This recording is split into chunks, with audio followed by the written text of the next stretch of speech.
After driving for 8 hours in a record-breaking snowstorm with my arthritis screaming in every joint just to celebrate Christmas with my only daughter. I walked up to the front door and froze. I heard my son-in-law laughing inside. "I hope that old rust bucket broke down on the highway," he said. It would be a Christmas miracle if we did not have to look at his dirty face tonight. Then I heard my daughter laugh with him. I stood there for a moment feeling the cold seep into my bones, then I quietly closed the storm door and walked back to my truck. I looked at the $2 million check in my pocket and tore it into pieces. Before I tell you what happened next, let me know which city you are watching from in the comments below. My name is Horace Freeman, and I am 68 years old. To the outside world, and especially to my own family, I am just a retired truck driver living on a pension, struggling to keep an old Ford running. They see my calloused hands and my worn-out coat, and they assume I am nothing but a burden. What they do not know is that I am the founder and majority shareholder of Freeman Logistics, one of the largest transportation networks in the country. I built an empire from a single delivery van, but I kept my wealth hidden because my late wife Lucille always told me that money attracts parasites, but character attracts family. Tonight I found out exactly which one I was raising. The drive to Vermont had been a battle for survival against nature itself. For 8 hours I fought through a whiteout blizzard that had forced even the snowplows off the interstate. My 1998 Ford F-150 was shaking violently against the wind, the heater rattling and coughing out air that was barely lukewarm. The temperature outside had dropped to 15 degrees below zero, but inside the cab it felt even colder. Every time I pressed the brake pedal, a sharp electric jolt of pain shot through my right knee. My arthritis was flaring up worse than it had in years, punishing me for sitting in one position for so long. I could have flown private. I could have sent a luxury SUV with a driver to pick me up. I could have arrived in a helicopter if I wanted to, but that was not who I was. I gripped the steering wheel so hard my knuckles turned ashen gray. I did this because I wanted to be a father, not a bank account. I wanted Jasmine to welcome me because she missed her dad, not because she missed his wallet. The wind howled against the windshield, threatening to push the old truck into the ditch. I kept seeing Lucille's face in my mind. She would have scolded me for driving in this weather, but she also would have been right there beside me holding a thermos of coffee. "Horace, stay humble," she used to say. "Never let the gold blind you to the grandeur of the soul." I was suffering in this freezing metal box to honor her memory and to protect my daughter from the curse of easy money. My body was breaking down.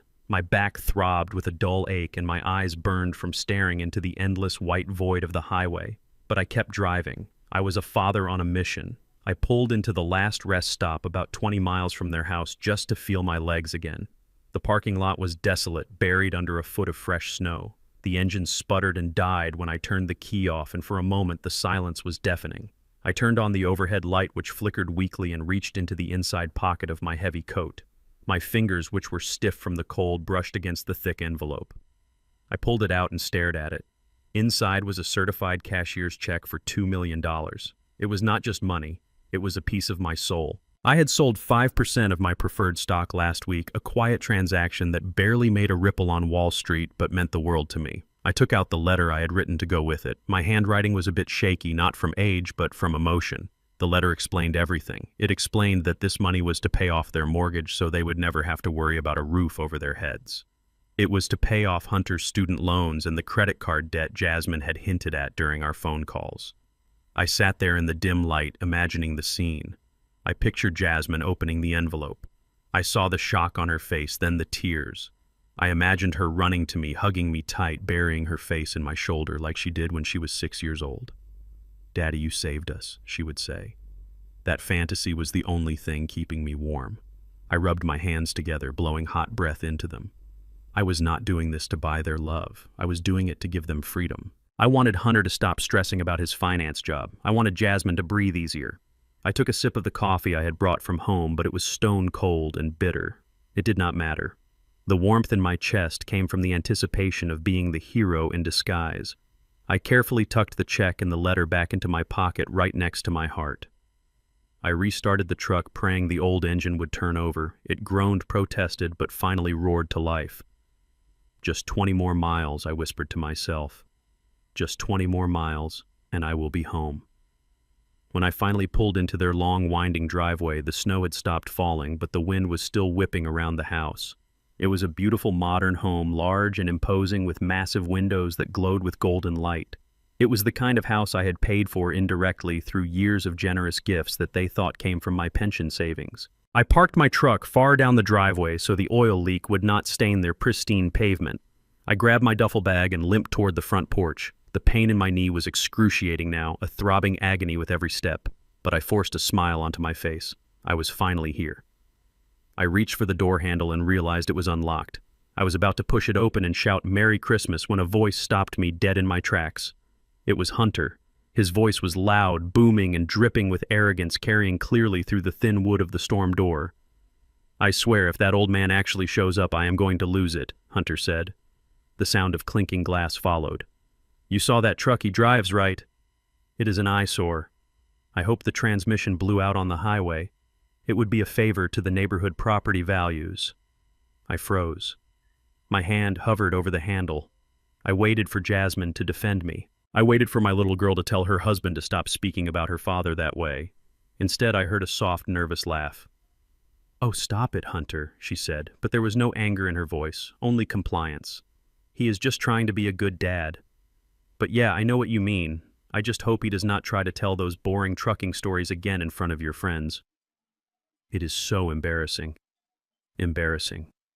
The word hung in the freezing air like a guillotine blade. Then another voice, a stranger, spoke up.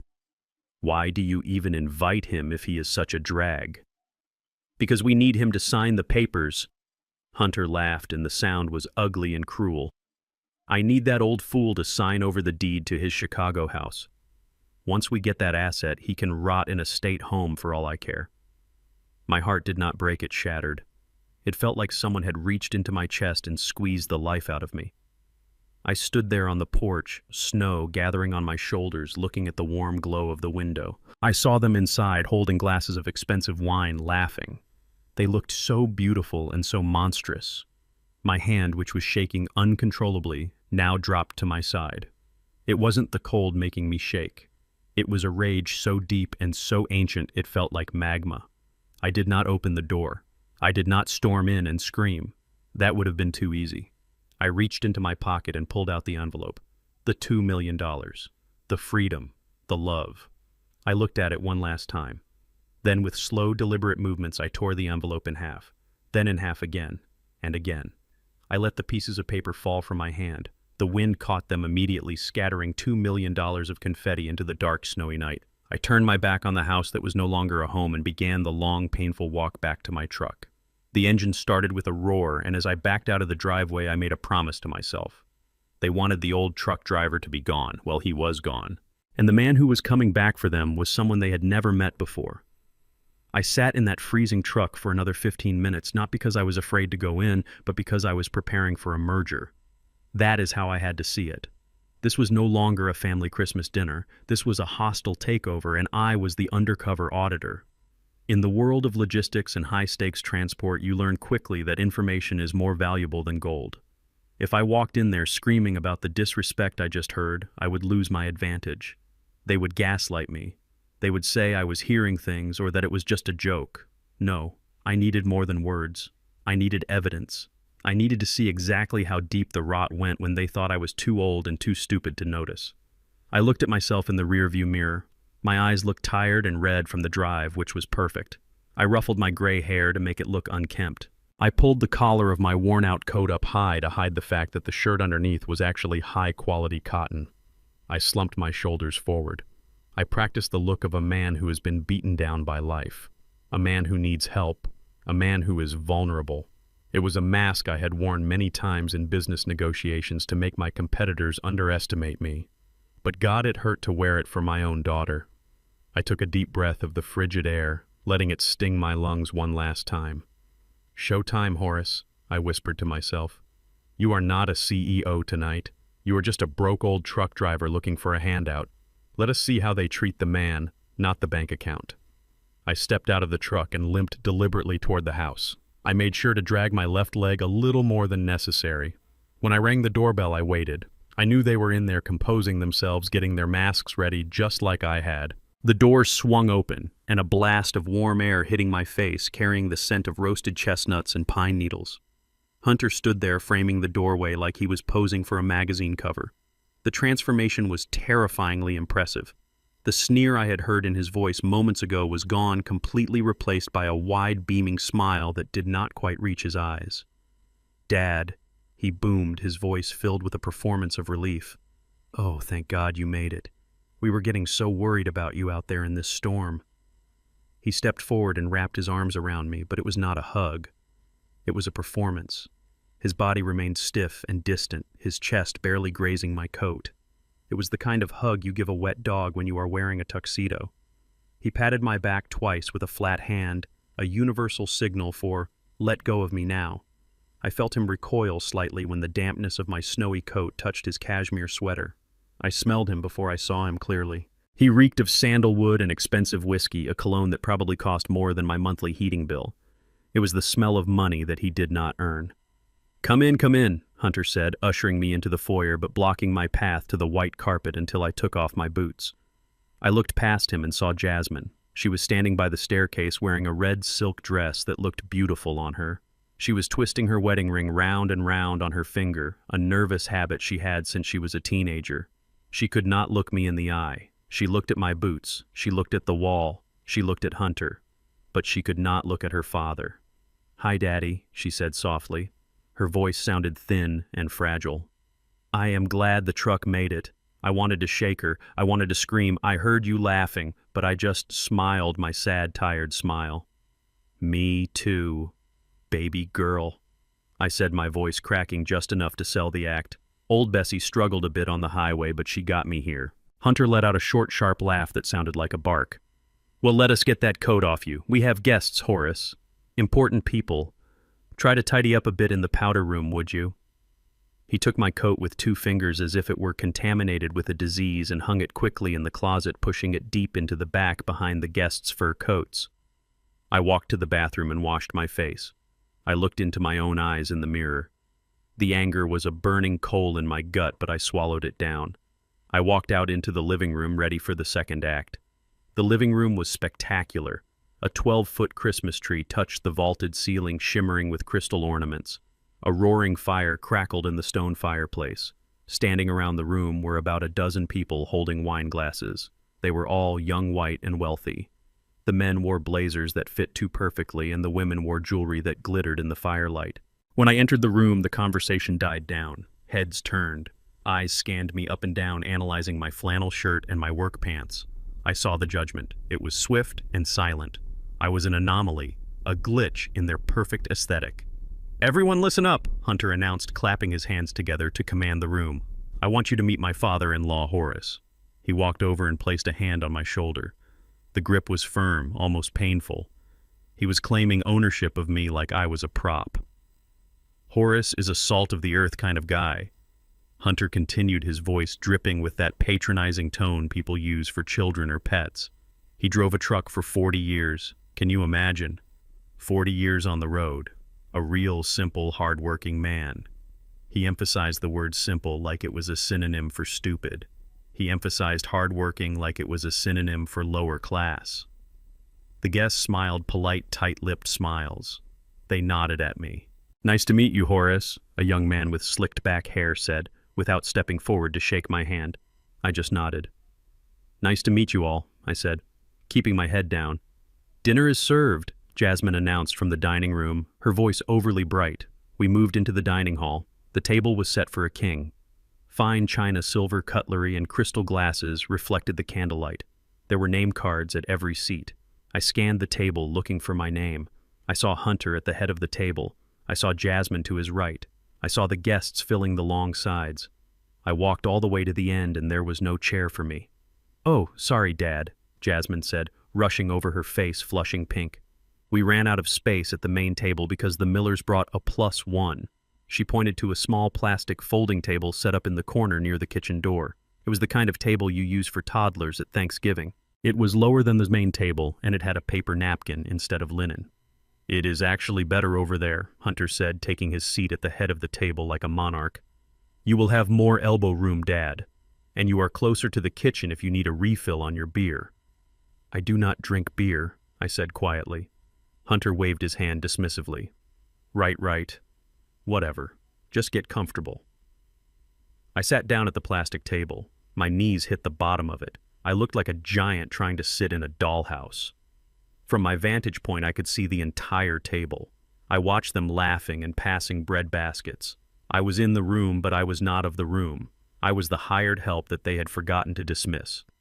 Hunter stood up holding a bottle of wine. I recognized the label immediately from across the room. It was a Chateau Margaux 2015. It was a legendary vintage. My company Freeman Logistics had handled the exclusive import contract for that specific wine for the entire Midwest region. I knew exactly how many temperature-controlled containers were used to ship it. I knew the insurance premiums on every crate. I knew that bottle cost more than Hunter made in a week. He held the bottle by the neck like a barbarian. He did not support the base. He did not present the label. He just popped the cork with a loud thud and started splashing it into glasses, filling them to the brim as if it were cheap soda. "This is the good stuff, guys," Hunter announced loudly. "Only the best for my friends." He made his way around the table and finally came to my corner. He looked at my empty glass. He hesitated.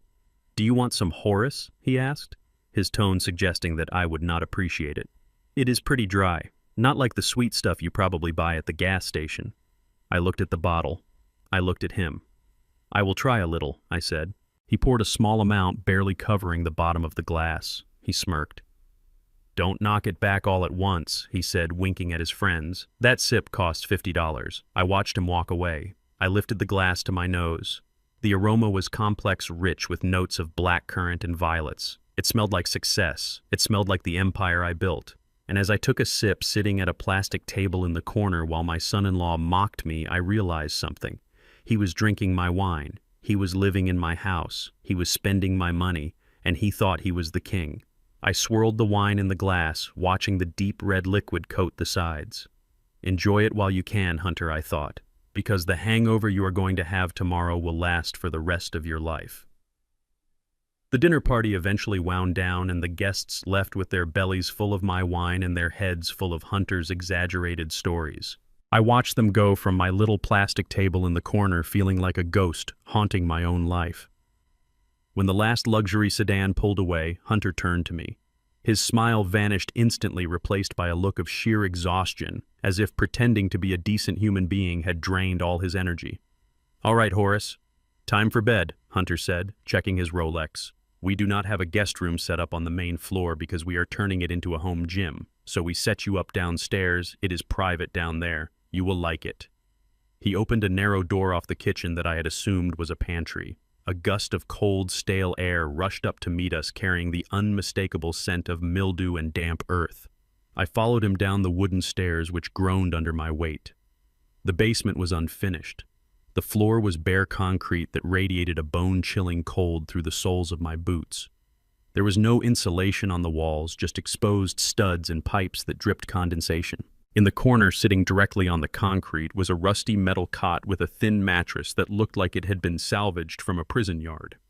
"Here you go," Hunter said, flipping a switch that turned on a single naked bulb hanging from a wire. "Bathroom is upstairs. Try not to flush in the middle of the night because it wakes up the dog." He turned and bounded up the stairs, closing the door behind him with a decisive click. I stood there in the center of the room, shivering as the cold immediately began to gnaw at my arthritic joints. I sat down on the cot and the springs screamed in protest. I looked around this dungeon and I could not help but laugh, a dry, bitter laugh. My mind drifted to my apartment in Chicago. It is a 5,000-square-foot penthouse overlooking Lake Michigan. It has heated marble floors that keep your feet warm even in the dead of winter. It has a master suite with a fireplace and a bed that feels like sleeping on a cloud. I have a staff of 3 who ensure that fresh flowers are placed in every room daily. Yet here I was, the owner of a logistics empire, shivering in a damp basement while my son-in-law's purebred golden retriever slept on a memory foam orthopedic bed in the climate-controlled living room upstairs. They treated the dog with more dignity than they treated the man who paid for the roof over their heads. The dog was a status symbol. I was just an inconvenient relative who took up space. I lay down on the lumpy mattress, pulling my coat tight around me because there were no blankets. I stared at the cobwebs dancing in the draft from the ceiling and felt a single tear trace a cold path down my cheek. It was not a tear of sadness. It was a tear of clarity. I must have dozed off for an hour or so before a burning thirst woke me up. My throat felt like sandpaper. I sat up groaning as my knees seized up in the damp cold. I needed water. I stood up and navigated the dim room, guided only by the sliver of light coming from under the door at the top of the stairs. As I moved toward the corner of the room to find a light switch, I tripped over something heavy. I stumbled and caught myself against a stack of cardboard boxes. I cursed softly, rubbing my shin. I squinted in the gloom. These were not just random boxes. They looked familiar. I reached out and brushed the dust off the top one. Written on the side in my own handwriting were the words, "Study books and records." My heart skipped a beat. When Jasmine and Hunter moved into this house 2 years ago, I had given them my most prized possessions for safekeeping while I renovated my old cabin. I had entrusted them with the things that mattered most to me. My hands trembling, I ripped the tape off the top box. Inside was a tragedy. My collection of vintage jazz records, which I had spent 40 years curating, was thrown in there haphazardly. I pulled out a first pressing of Miles Davis Kinda Blue. It was a record worth thousands of dollars, but to me it was priceless because Lucille and I had danced to it on our first anniversary.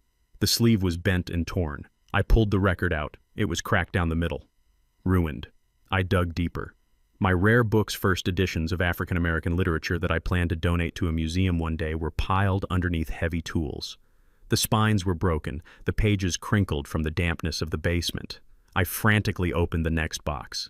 This one hit me harder than a physical blow. It was the family photo albums. I pulled out the wedding album from 1985. The leather cover was gnawed at the corners. Mouse droppings fell out as I opened it. I saw a picture of Lucille holding Jasmine as a baby, a majestic, beautiful moment. But moisture had seeped into the box and the photo was warped, the colors bleeding together, turning my wife's beautiful face into a distorted smear. I felt like I couldn't breathe. This was not just negligence. This was violence. They had taken the history of my life, the evidence that I had loved and been loved, and they had thrown it into a damp corner to rot. Then I saw it. A bright neon yellow sticky note slapped carelessly onto the side of the box containing my late wife's china. The handwriting was Hunter's, sharp and angular. It read, "Trash garage sale, leftovers, Monday pickup." I stared at those words until they blurred. Trash. My life's work. My memories. My wife's legacy. To them, it was just clutter. It was just garbage to be hauled away to make room for a gym or a pool table. They were not just waiting for me to die. They had already buried me. They had erased Horace Freeman the man and replaced him with Horace the nuisance. I touched the ruined record sleeve gently as if apologizing to an old friend. I carefully placed it back in the box. I did not scream. I did not throw things. I simply felt the last remaining ember of hope for this family turn into cold, hard ash. A few minutes later, I heard the door at the top of the stairs creak open. Light flooded down the steps, followed by the soft padding of slippered feet. It was Jasmine. She was wearing a thick plush robe and holding a thin, scratchy wool blanket in her arms. "Dad," she whispered, peering into the gloom. "Are you awake? I brought you a blanket. It gets a little chilly down here." I stood up, blocking the view of the boxes with my body. I watched her come down the stairs. She looked tired. Her makeup was washed off, and without the facade, she looked younger but also more worn down. She handed me the blanket, keeping her distance. "Thanks," I said, taking the rough fabric. "It is a bit more than chilly, Jasmine. I think I saw your breath over there." She hugged herself, looking at the floor. "I know, Dad. I am sorry. Hunter is just... He is very particular about the upstairs. He likes everything to be perfect for guests." I stepped aside, revealing the stack of boxes behind me. I saw her eyes widen in panic. She recognized them instantly. "I found my things, Jasmine," I said, my voice flat and emotionless. "The records. Mom's albums." I saw the note. "Monday pickup." She flinched as if I had raised a hand to her. She began to stammer, her hands twisting the belt of her robe. "No, Dad. No, that is not what it looks like," she said, the lie spilling out of her clumsily. We were reorganizing. We brought them down here to sort through them, to keep them safe. We were going to put them in storage, a nice storage unit, climate-controlled." I reached down and picked up the cracked Miles Davis record. I held it up. "Is this keeping it safe?" I asked.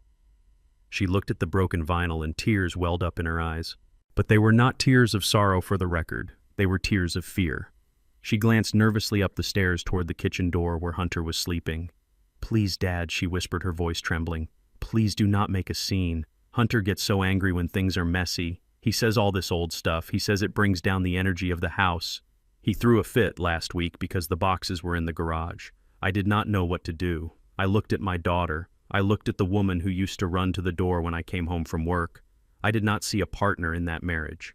I saw a hostage. She was terrified of him.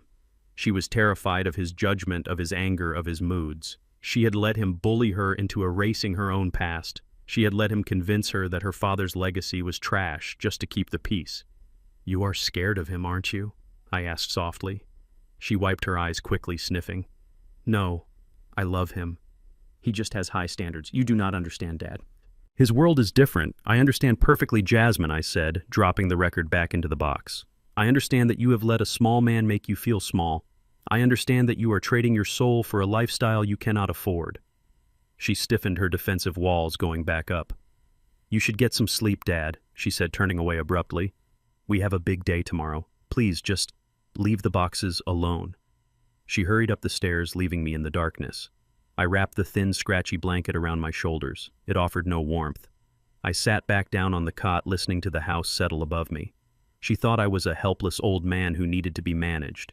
She thought the only power I had was the power to embarrass her. She had no idea that the man sitting in her basement was about to buy the bank that held her mortgage. She had no idea that I was not just going to leave the boxes alone. I was going to use them to burn their house of cards to the ground. The cold in the basement was not just a temperature. It was a physical weight pressing down on my chest. At 5 in the morning, my arthritis woke me up with a vengeance. My knees felt like they were filled with crushed glass, and my lower back was a knot of throbbing iron. I lay there on the rusty cot, listening to the silence of the house. It was that heavy gray hour before dawn, when the world feels suspended in time. I needed to move. I needed to walk just to get the blood flowing again, or I would be crippled by the time the sun came up. I threw off the thin, scratchy blanket and sat up. My breath hung in the air like a ghost. I put on my boots because the concrete floor was freezing, and slowly, painfully made my way up the wooden stairs. Every step was a negotiation with gravity. I did not turn on the light. I knew how to move in the dark. 40 years of driving trucks through the night had given me cat eyes. I reached the kitchen door and opened it just a crack. I intended to just get a glass of water and maybe find a corner to stretch in, but a sound stopped me. It was a voice, low, urgent, and filled with a panic that I recognized immediately. It was the sound of a man who was drowning and trying to hide it. I crept closer to the study door, which was slightly ajar. Through the crack I saw Hunter. He was pacing back and forth in his pajamas, his hair messy, his hand gripping a cell phone so tight his knuckles were white. "Listen to me. You cannot call the house line," Hunter hissed into the phone. "I told you I am working on it. It is Christmas morning, for God's sake. Do you people have no soul?" I pressed my ear closer to the door frame. My heart was pounding not from fear, but from the thrill of the hunt. I was no longer the old father-in-law. I was the CEO doing due diligence. "I do not care what the contract says," Hunter whispered, shouting. "I need 30 days. Just give me 30 days. I have an asset coming in. A liquid asset. I'm going to sell a property in Chicago. It is a done deal. I just need time to get the signature." My blood ran cold. He was talking about my house. He was selling a property he did not own yet. He was promising my legacy to a shark on the other end of the line. Then came the numbers that tell the real story. "I know I owe $500,000, Hunter said, his voice cracking. "I know the foreclosure notice is in the mail. Just intercept it. Please, if my wife sees it, I am dead. Look, I am not a vice president yet, but the promotion is coming. I am just an analyst right now, but I am next in line." I leaned back against the kitchen counter, letting the information sink in. $500,000 in debt. Foreclosure. And the biggest lie of all. He was not a vice president of anything. He was a low-level analyst. A paper pusher. He had built this entire life, this facade of luxury cars and expensive wines, on a foundation of lies and credit card debt. He was not just broke. He was underwater, and he was looking for a life raft. And I was the life raft.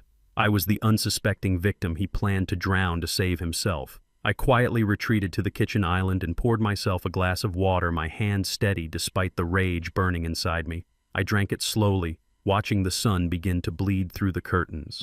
I had him. I had the leverage I needed, but I could not reveal my hand yet. I had to let him play his part. I had to let him think he was the smartest man in the room until the very last second. 2 hours later, the kitchen was filled with the smell of frying bacon and expensive coffee. Jasmine was bustling around the stove, cooking a breakfast fit for royalty. Pancakes, eggs, sausages, fruit. It was a performance of domestic perfection. I sat at the small breakfast nook table, sipping black coffee, watching them. Hunter came down the stairs, a transformed man. He had showered, shaved, and put on a crisp polo shirt and khakis. The panicked, desperate man I had seen at 5 a.m. was gone. In his place was the master of the universe. He breezed into the kitchen, kissed Jasmine on the cheek, and clapped his hands together. "Good morning, family," he boomed, pouring himself a massive mug of coffee. "What a day. The market never sleeps, you know. Even on Christmas, I have got guys in Tokyo calling me about the merger." He sat down at the head of the table and started piling food onto his plate. He did not ask if I wanted any. He just ate with a greed that was almost impressive. "So Horace," Hunter said, talking with his mouth full, "you probably do not follow the financial news much, being retired and all, but it is a bear market out there. Brutal. You have to know when to leverage your assets. Synergy. That is the key." I took a sip of my coffee, hiding my smile behind the mug. He was using words he had heard on television, but he was using them wrong. You do not leverage assets in a bear market to create synergy. That is gibberish. It is the kind of talk that impresses people who know nothing about money. But I had built a logistics empire that moved millions of dollars of cargo every day. I knew more about leverage than he would ever learn in a lifetime. "Is that so?" I asked, playing the part of the confused old man. "Sounds complicated. I just keep my money in the bank. Safe and sound." Hunter laughed condescendingly. "The bank. That is cute, Horace. But inflation is eating you alive. You need to be aggressive. You need to put your capital to work." "That is what I do. I take stagnant assets and I make them perform." Stagnant assets. He was talking about me. He was talking about my house, my savings, my life. To him, I was just a stagnant asset waiting to be liquidated. I watched Jasmine place a fresh stack of pancakes on his plate. She looked at him with such adoration, such blind faith. She believed the lie. She believed he was a financial genius who was providing this castle for her. She did not know the castle was made of sand and the tide was coming in fast. I decided it was time to test the waters, time to see just how desperate these sharks really were. I put my coffee mug down with a heavy clunk. I cleared my throat, looking down at my hands as if I were embarrassed. "You know, Hunter," I said, my voice trembling slightly, "all this talk about money makes me nervous. I have been thinking. I am getting old. My knees are bad. I do not know how much longer I can live alone in Chicago." The room went silent. The only sound was the fork scraping against Hunter's plate. He stopped chewing. He looked at me, and I saw his pupils dilate. It was the look of a predator spotting a wounded gazelle. "What do you mean, Dad?" Jasmine asked, stepping closer to the table. Well, I continued, keeping my eyes down. "I sold my truck last week. The big one. And I cashed out my retirement savings. I brought it with me. It is in my duffel bag downstairs, $50,000 in cash. I wanted to, well, I do not know what I wanted. I just wanted to keep it safe. Maybe give it to you to help with the house." The effect was instantaneous. It was like magic. $50,000. Hunter repeated the number, rolling off his tongue like honey. He put his fork down. He wiped his mouth with a napkin. He stood up and walked over to me. His face, which had been dismissive and arrogant all morning, softened into a mask of pure concern. He put a hand on my shoulder. A gentle, loving hand. "Horace," he said, his voice dripping with fake empathy. "You should have told us sooner. You should not be carrying that much cash around. It is dangerous." Jasmine rushed over and poured more coffee into my empty cup. "Here, Dad, have some fresh coffee," she said. "And you have not eaten anything. Let me get you a plate. Do you want blueberry syrup? I know it is your favorite." Suddenly, I was not the nuisance in the basement. I was the guest of honor. Hunter pulled out a chair next to him. "Come sit over here, Horace," he said, patting the seat. "The light is better. We can talk. 50,000 is a good start. I can help you invest that. I can double it for you in 6 months. We can put it into the house fund. It would be the smart thing to do. I moved to the chair, my bad knee aching, but my heart cold as stone. I watched them fawning over me, passing me the butter, offering me the best pieces of bacon. They were not feeding me. They were feeding the ATM machine. They thought they had won. They thought the old man had just handed over his life savings. I took a bite of the pancake. It tasted like ash, but I chewed it slowly, forcing a smile. "That sounds wonderful, Hunter," I said. "I would love for you to help me. I trust you." I saw Hunter exchange a look with Jasmine, a look of victory, a look that said we got him. I smiled back at them, my eyes crinkling at the corners. Eat up, I thought. Enjoy your victory lap, because the check I tore up last night was for $2 million. And the 50,000 I just mentioned. It does not exist. But by the time you figure that out, I will own everything you think is yours. The fish has bitten the hook, and now it is time to reel him in. The snow had finally stopped falling, leaving the world covered in a thick blanket of white silence. I stood by the back door of the kitchen, watching my grandson Leo through the glass. He was 8 years old, sitting on the expensive heated patio furniture, wrapped in a designer parka, staring blankly at the screen of an iPad. He looked so much like his mother did at that age, the same dark eyes, the same stubborn chin. My heart swelled with a mixture of love and nervous anticipation. I adjusted my coat, ignoring the sharp throb in my knee, and stepped out into the crisp winter air. In my large, rough hands, I held a gift that was worth more to me than any check I could write. It was a toy truck carved from a solid block of oak. I had spent the last 3 months in my workshop crafting it. I had sanded every curve until the wood was smooth as silk. I had oiled it until it glowed with a deep, warm amber hue. I had even carved tiny little details into the dashboard and the wheels, working with a magnifying glass to get it perfect. It was a replica of the very first delivery truck I bought 40 years ago, the truck that started the Freeman Empire. I wanted to give it to Leo, not just as a toy, but as a symbol. I wanted to tell him that great things start small. I wanted to tell him that his grandfather built a legacy with these 2 hands, and that one day he could build something too. I walked across the crunching snow, my boots leaving deep tracks. The cold air filled my lungs, but the warmth of the moment kept me going. I imagined his eyes lighting up. I imagined us sitting together on the bench, me explaining how the wheels turned and him asking questions. I wanted to bridge the gap that his father had created between us. I wanted to be a grandfather. "Leo," I called out softly, trying not to startle him. He did not look up. He kept swiping his finger across the glass screen, deeply absorbed in some brightly colored game. "Leo." "It is, Grandpa," I said, moving closer. "Look what I have for you." I sat down on the bench opposite him. The wood groaned under my weight. Leo finally looked up. His expression was not one of excitement or curiosity. It was a look of annoyance, a look of boredom. "What do you want?" he asked, his voice flat. I forced a smile, suppressing the hurt. "I brought you something special, Leo. I made it myself, just for you." I held out the wooden truck. The sunlight caught the polished oak, making it shine. It was beautiful. It was sturdy. It was real. Leo glanced at it. He did not reach for it. He did not put down his iPad. He just stared at the toy with a mixture of confusion and disgust. "It is wood," he said, wrinkling his nose. "Why is it brown?" "It is oak," I explained, my voice wavering slightly. "It is the strongest wood there is. And look, the wheels move. I carved it to look just like the truck I used to drive when I was a young man." I reached out to place it in his hands, hoping that once he touched it, once he felt the weight and the smoothness of it, he would understand. But he recoiled. He pulled his hands back into his sleeves as if the truck were made of toxic waste. "I do not want it," he said loudly. My hand froze in midair. "Why not, Leo? It is a good truck. It will last forever."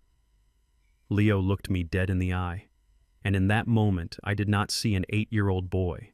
I saw a miniature version of Hunter. I saw the same arrogance, the same learned cruelty reflecting back at me. "Daddy says you have dirty hands," Leo stated matter-of-factly. I blinked, stunned. "What?" "Daddy says your hands are dirty because you work with garbage," Leo continued, reciting the words he had clearly heard many times before. "He says you are a failure. He says only poor people make their own toys because they cannot afford the real ones from the store." The words hit me harder than the blizzard winds.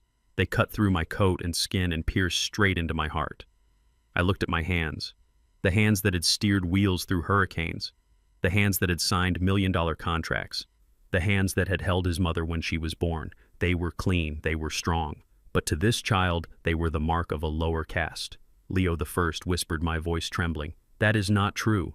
Making things is a special talent. It means you are smart. It means you are strong. No, it does not. Leo snapped. Daddy says you are just a truck driver. He says you are a peasant. I do not want your peasant toy. It probably has germs on it. With a sudden violent motion, he swatted the truck out of my hand. The heavy oak toy flew through the air and landed with a muffled thud in a snowbank 3 feet away. It lay there half buried, looking like a piece of debris. I sat there frozen. The silence in the yard was deafening. Leo went back to his iPad as if nothing had happened, as if he had just swatted away a fly. I looked at the boy I loved and I realized with a sickening clarity that he was gone. They had taken him from me. They had not just poisoned his mind against me, they had poisoned his soul against the very idea of labor, of humility, of dignity. Hunter had taught his son that a man's worth is measured by the softness of his hands and the brand of his clothes. He was raising a monster who would grow up to treat people like commodities just like his father. I slowly stood up. My knees screamed in agony, but I barely felt it. The physical pain was nothing compared to the amputation of my spirit I had just endured. I walked over to the snowbank. I bent down and picked up the wooden truck. I wiped the snow off the hood. I put it back in my pocket. I would not leave it there. Not. It deserved better. And so did I. I turned and walked back into the house. I did not look at Leo again. There was nothing to say to a child who had already been indoctrinated. The war was no longer about winning his love. It was about destroying the teacher who had corrupted him. I walked straight through the kitchen, ignoring Jasmine, who was arranging flowers by the window. I walked into the small powder room off the hallway and locked the door. I turned on the faucet, letting the water run loudly to create a barrier of sound. I gripped the marble sink with both hands, staring at myself in the mirror. The sad old man with the hopeful eyes was gone. The grandfather who wanted to build bridges was dead. Staring back at me was Horace Freeman, the CEO. The predator who had eaten competitors alive for breakfast for 40 years. My eyes were cold, hard flint. My breathing was steady. I reached into the inner pocket of my coat and pulled out a sleek black satellite phone that I kept for emergencies. This was an emergency. This was a rescue mission for the soul of my family, and I was going to burn the village to save it. I dialed a number I knew by heart. It rang once. Mr. Freeman, a crisp, professional voice answered. This is unexpected. Is everything all right, sir? It was my chief of staff calling from my private office in Chicago. No, David. Everything is not all right, I said, my voice dropping an octave devoid of any warmth. I need you to open a file. Target name is Hunter Calloway. There was a pause, then the sound of typing. I have him, sir, the son-in-law. I want a full forensic audit of his life. I commanded my words sharp and precise. I want to know where he works, who his boss is, and exactly how much debt he is carrying. Run a credit check deep dive. I want to know about every parking ticket, every late payment, every lie he has ever told on a loan application. Understood, Sir David replied, his tone shifting to match mine. What is the objective? The objective is total acquisition, I said, looking at my reflection. I want you to buy his debt. All of it. The mortgage, the credit cards, the car loans. If he owes money to a lemonade stand, I want to own the stand. Find out who holds the note on this house and buy it.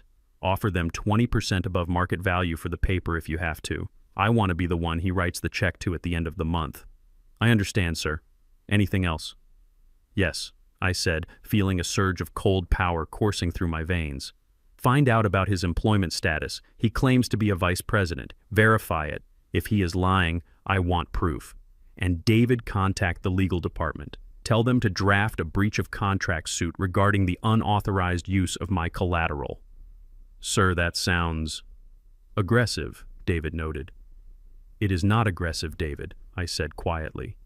It is an eviction. I want to own him by dinner time. I want to hold the leash. Do not call me back until you have the papers ready to sign. I hung up the phone and slipped it back into my pocket. I looked in the mirror one last time and adjusted my collar. I turned off the faucet. The sound of rushing water died, leaving only the silence of the house. I unlocked the door and stepped out. I was ready to go back to the party. I was ready to play the fool for a few more hours. But now I knew something they did not. The house they were standing in, the cars they drove, and the food they ate already belonged to me. They were just guests in my world, and their checkout time was approaching fast. After the disaster with the wooden truck, I retreated to the living room, feeling like a ghost in my own family. Lunch had been a quiet affair filled with the clinking of silverware and the heavy silence of unsaid words. I sat in the corner on a stiff armchair that was clearly designed for aesthetics rather than comfort, nursing a cup of lukewarm tea. I was waiting for the next blow. I knew it was coming. Hunter was not the type of man to let a $50,000 opportunity slip through his fingers, nor was he the type to let a perceived nuisance stay in his house for long. Sure enough, just as the grandfather clock in the hallway chimed 2, Hunter walked into the room.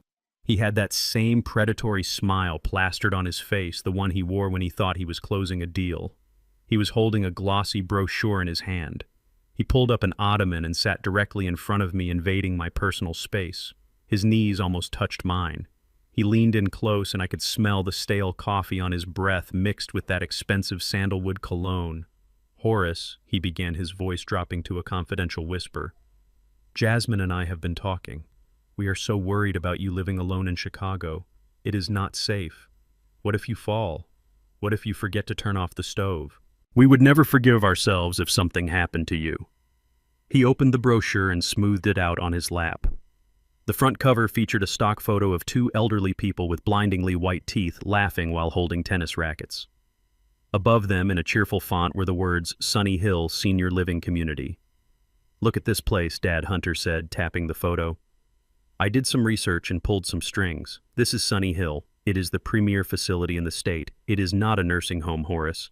It is a resort. They have a movie theater. They have a heated pool. They have gourmet dining. It is full of people your age, retired doctors, lawyers, businessmen. You would fit right in. You would have friends again." He turned the page, showing me pictures of a manicured garden and a spacious dining hall. "And the best part is the medical care," Hunter continued, his eyes gleaming. "They have doctors on site 24/7. If your arthritis acts up like it did today, you get immediate attention. No more driving yourself to the pharmacy in the snow. You deserve this, Horace. You worked hard all your life. Let us treat you to some luxury." I looked at the brochure. I looked at the smiling stock photos. And then I looked at the logo in the bottom corner. A stylized yellow sun rising over a green hill. My blood ran cold. I did not need to read the text. I knew that logo. I knew that name. In the logistics business, you know everything about the supply chain. You know who ships what and where. 2 years ago, my company, Freeman Logistics, had been approached by a private equity firm that owned a chain of care facilities. They wanted a contract for the transport of medical waste and laundry services. That chain was Sunny Hill. I remembered the due diligence report my team had put on my desk. It was one of the few times in my career I had felt physically ill reading a business document. Sunny Hill was not a resort. It was a warehouse for the dying. It was a low-cost, high-volume facility notorious for understaffing and neglect. The report detailed lawsuits for wrongful death. It detailed health code violations for bedbugs and malnutrition. It described a place where seniors were sedated to keep them quiet so the night staff could sleep. It was a place where the state minimum for care was considered a goal, not a baseline. I looked up at Hunter. He was still smiling, pointing at a picture of a game room. "You would love the poker nights," he said. He was lying. Or maybe he just did not care enough to check. But looking at the desperation in his eyes, I knew the truth. He had chosen the cheapest place he could find, a place that would take my social security check and ask no questions. He was not trying to send me to a resort. He was trying to send me to a grave. He wanted me out of the way. He wanted me medicated and forgotten so he could strip mine my assets without interference. If I went into Sunny Hill, I would never come out. I would be another number in their system, fading away in a urine-scented hallway, while Hunter drove a new Porsche paid for with my life savings. The rage that surged through me was so intense my vision blurred for a second. I wanted to grab him by his cashmere collar and tell him that I owned the company that hauled away the dirty sheets from his precious Sunny Hill. I wanted to tell him that I knew exactly what kind of hell he was trying to sell me. But I forced myself to breathe. I forced my hand to stop shaking. I was not Horace the CEO right now. I was Horace the victim. "It looks expensive," I stammered, playing the part of the worried pensioner. "I do not know if I can afford a place like this, Hunter." Hunter's smile widened. He had been waiting for this objection. "That is where we come in, Horace," he said soothingly. "We have a plan. We have a—" He snapped his fingers and Jasmine appeared from the kitchen. She was carrying a leather portfolio. Her eyes were red and puffy. She had been crying, or at least she had been working hard to look like she had been crying. She sat down on the arm of Hunter's chair, her hand resting on his shoulder. "Daddy," she said, her voice thick with emotion, "we want you to be happy. We want you to be safe. But we know the cost is high. That is why we think it is time to sell the Chicago house." There it was, the end game. Hunter pulled a sheaf of papers out of the portfolio. He clicked a gold pen and held it out to me. "This is just standard paperwork," Horace Hunter said, casually breezing past the legal implications. "It is a power of attorney. It just authorizes me to handle the sale of your property and manage the funds for your care at Sunny Hill. We can use the $50,000 cash you brought for the deposit, and the house sale will cover the monthly fees for years. You will never have to worry about a bill again." I looked at the document. It was a full, durable power of attorney. If I signed this, Hunter would have total control over every dime I owned. He could empty my bank accounts. He could sell my stocks. He could sign my name to loans. He was asking me to hand him the keys to the kingdom I had built with 40 years of sweat and blood. Jasmine chimed in, tears spilling down her cheeks now. "Please, Daddy, do it for us. It is so hard worrying about you. I cannot sleep at night thinking about you alone in that big house. If you sign this, we can take care of everything. You can just relax. Please let us help you." It was a masterclass in manipulation. The bad cop offering the solution and the good cop offering the guilt. They were squeezing me from both sides, using my love for my daughter as a weapon against me. I reached out and took the pen. My hand was trembling, and this time I did not have to fake it. I was shaking with the effort of not striking my son-in-law across the face. I looked at the signature line. X marks the spot where Horace Freeman ceases to exist. X marks the spot where I become a ward of the state. I brought the pen tip down to the paper. I saw Hunter lean forward, his breath held, his eyes locked on the ink. He was so close, he could almost taste the money. Then I let the pen slip from my fingers. It clattered onto the hardwood floor, rolling under the chair. I can not, I whispered, burying my face in my hands.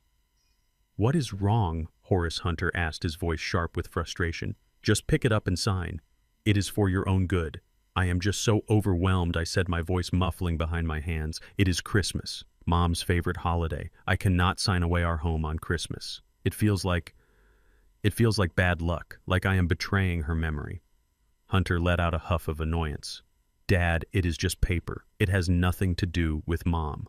But Jasmine hesitated. The mention of her mother struck a nerve, however small. "Maybe he is right, Hunter," she said softly.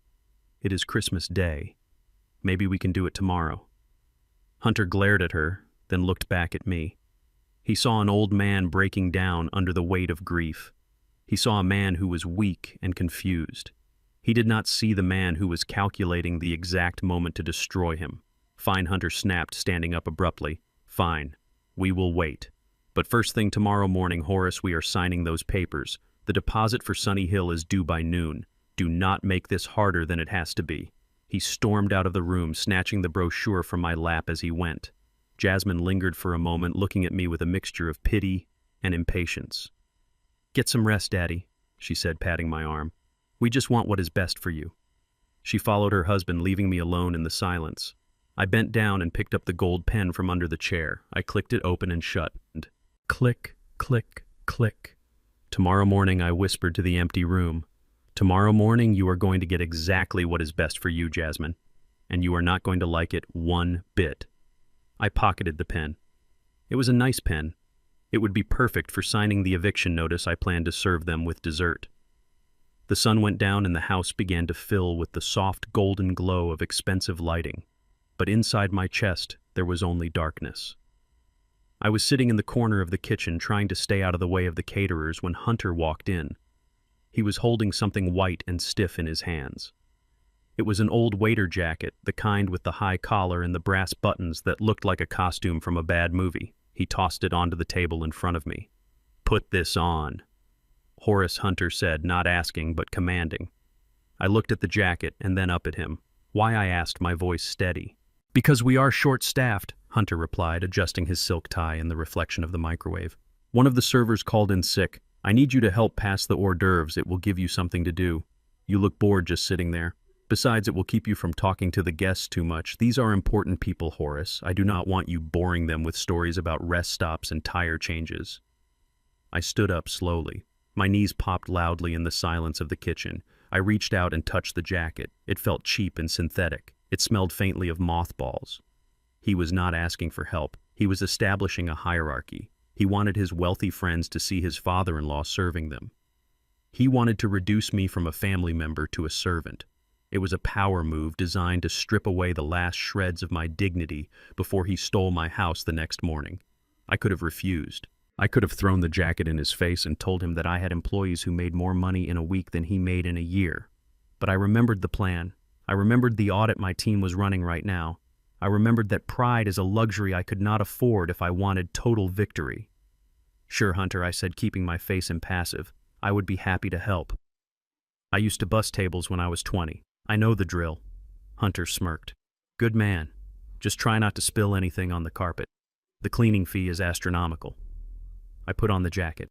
It was tight across my broad shoulders, the shoulders that had lifted heavy cargo for decades. I buttoned it up to my chin.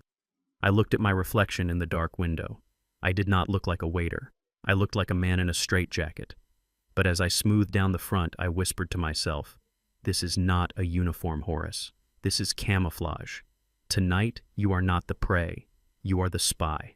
I picked up a heavy silver tray loaded with glasses of champagne and stepped out of the kitchen and into the lion's den. The living room was packed with people now. The air was thick with the scent of expensive perfume and the dull roar of meaningless chatter. I moved through the crowd with the practiced efficiency of a man who understands logistics. I weaved between groups offering drinks, collecting empty glasses, making myself invisible. And that is the thing about being a server. People do not see you. You become part of the furniture. And because they do not see you, they say things in front of you that they would never say in mixed company. I walked past a group of 3 young women standing by the fireplace. They were holding clutches that cost more than my first truck. I honestly do not know why we even tip anymore, one of them said, rolling her eyes. I mean, how hard is it to carry a plate? It is unskilled labor. Exactly, the second one chimed in. My Uber driver this morning tried to talk to me. I was like, dude, just drive. I am not paying you for your personality. I felt a surge of heat in my face, but I kept moving. I offered them champagne. They took the glasses without looking at me, without saying thank you, without even acknowledging that a human hand had served them. To them, I was just a floating tray. I moved to a group of men near the Christmas tree. They were all wearing suits that cost $5,000 and watches that cost $50,000. Among them was Hunter holding court, looking flushed and manic. So I told him, look, if you cannot make the mortgage payment, that is not my problem, Hunter was saying loudly. That is the beauty of the market, boys. Winners win and losers get foreclosed on. It is natural selection. The men laughed, clinking their glasses. Brutal Hunter, one of them said. I love it. I stood right behind Hunter, my tray trembling slightly. He was talking about me. He was bragging about foreclosing on losers while planning to steal my home the very next day. The hypocrisy was so thick I could taste it like bile. These people with their soft hands and their inherited money, they thought they were the masters of the universe. They thought their wealth made them superior. But I looked around the room and I saw nothing but emptiness. I saw people drowning in debt to impress people they did not like. I saw a room full of shiny, beautiful rot. I moved through the crowd, listening to them complain about their maids, their nannies, their personal trainers. I heard them mocking the poor, mocking the working class, mocking the very people who built the roads they drove on and cooked the food they ate. It was a master class in ignorance. And my son-in-law was the ringleader. He was desperate to be one of them. He was selling his soul and his family just to get a seat at a table where he was clearly the jester. Then the front doorbell rang. A hush fell over the room. Hunter's head snapped up. His eyes went wide with panic and excitement. He is here, Hunter whispered to Jasmine. It is him. Hunter straightened his tie, smoothed his hair, and rushed to the door like a puppy hearing a treat bag open. He threw the door open and a blast of cold air swirled into the room, followed by a man who radiated actual power. It was Arthur Sterling. I knew Arthur, not socially but professionally. He was the CEO of Sterling Capital, the parent company of the firm where Hunter was a low-level analyst. Arthur was a legend in Chicago, a man of old money and old-school principles. He was tough, fair, and incredibly sharp. We had sat across the negotiation table from each other 5 years ago when my logistics company signed a massive distribution deal with his manufacturing division. Hunter was practically bowing as he took Arthur's coat. "Mr. Sterling, sir, thank you so much for coming. I know how busy you are. It is an honor, truly an honor." Arthur looked around the room with a polite but bored expression. He was a shark swimming in a pool of guppies, and he knew it. "Merry Christmas. Calloway," Arthur said, his voice deep and gravelly. "You promised me that 2015 Margot. That is the only reason I am out in this snow." "Right this way, Sir," Hunter said, ushering him into the room. "I have a glass waiting for you." Hunter led Arthur through the crowd, parting the guests like Moses parting the Red Sea. He was beaming. This was his moment. Having the CEO at his party validated his entire existence. Hunter stopped right in front of me. He did not look at me. He just snapped his fingers at my face. "Champagne," Hunter barked. "For Mr. Sterling. And be quick about it, Horace." Arthur Sterling turned to look at the waiter. He reached out his hand to take the glass. Then he froze. His hand stopped in midair. His eyes, which had been glazed over with boredom, widened in genuine shock. He looked at my face. He looked at the cheap white waiter jacket. Then he looked back at my face. He recognized the scar on my chin from a loading dock accident in '82. He recognized the steel in my eyes. "Mr. Freeman." Arthur stammered, his voice dropping to a whisper. "Horace? Is that you?" Hunter let out a nervous laugh. "Oh, sorry, Mr. Sterling. This is just my father-in-law, Horace. He is a retired truck driver. He is helping us out tonight. He is a bit slow, but he means well." Arthur ignored Hunter completely. He was staring at me as if he had seen a ghost. He knew exactly who I was. He knew I was worth 10 times what everyone in this room combined was worth. He knew I could buy his company with a phone call. "Horace," Arthur said, taking a step back. "What on earth are you doing wearing that?" I locked eyes with him. I kept my face completely stone. I slowly raised my index finger to my lips. "Shh." It was a small gesture, but it carried the weight of a command. Arthur stopped mid-sentence. He looked from me to Hunter, then back to me. He was a smart man. He realized instantly that a game was being played, a dangerous game, and he realized that his ambitious little employee Hunter was unknowingly standing on a landmine. I see," Arthur said, swallowing hard. He straightened his posture. He looked at me not as a waiter, but as an equal. Then, to Hunter's absolute confusion, Arthur Sterling bowed his head slightly. It was a mark of deep respect. "Thank you, sir," Arthur said, taking the glass from my tray with both hands. "It is good to see you." Hunter looked between us, his brow furrowed. He laughed nervously again. "You know him, sir. Did he used to deliver packages to your office or something?" Arthur took a long sip of champagne, his eyes never leaving mine. "Something like that, Calloway," Arthur said, his voice dry. "He delivered quite a lot. You are a lucky man to have him in your house." Hunter puffed out his chest, missing the point entirely. "Yes, well, we like to take care of family, even the ones who need a little extra help." I watched Arthur choke back a laugh or maybe a gasp of horror. I gave him a tiny, almost imperceptible wink. Then I turned and walked away, disappearing back into the crowd, leaving the CEO of Sterling Capital looking terrified for the future of his employee. The trap was set. And now I had a witness. The party had moved past the polite cocktail hour and settled into that dangerous phase where men with too much money and too much scotch start measuring their egos against one another. Hunter stood in the center of the living room with his back to the roaring fire. He held his crystal tumbler like a scepter, commanding the attention of the room. I stood in the periphery near the entrance to the kitchen, holding a silver tray of empty glasses, acting the part of the silent, invisible servant. But my ears were tuned to a frequency that Hunter did not even know existed. He was not just bragging about his golf handicap or his new car anymore, he was talking business. And when men like Hunter talk business, they are usually talking about destroying something beautiful to make a quick buck. "Gentlemen," Hunter announced, his voice booming with unearned confidence. "You are looking at the man who is about to close the deal of the century. We have been looking at a legacy target in the transportation sector, A real dinosaur of a company called Bluebird Logistics. The name hit me like a physical blow to the chest. Bluebird. My hands tightened around the handles of the serving tray. Hunter did not know that Bluebird was the very first subsidiary I had acquired 30 years ago. He did not know that I named it Bluebird because that was the song my late wife Lucille was humming the day I signed the papers. It was not just a company to me. It was the heart of my Midwestern operations.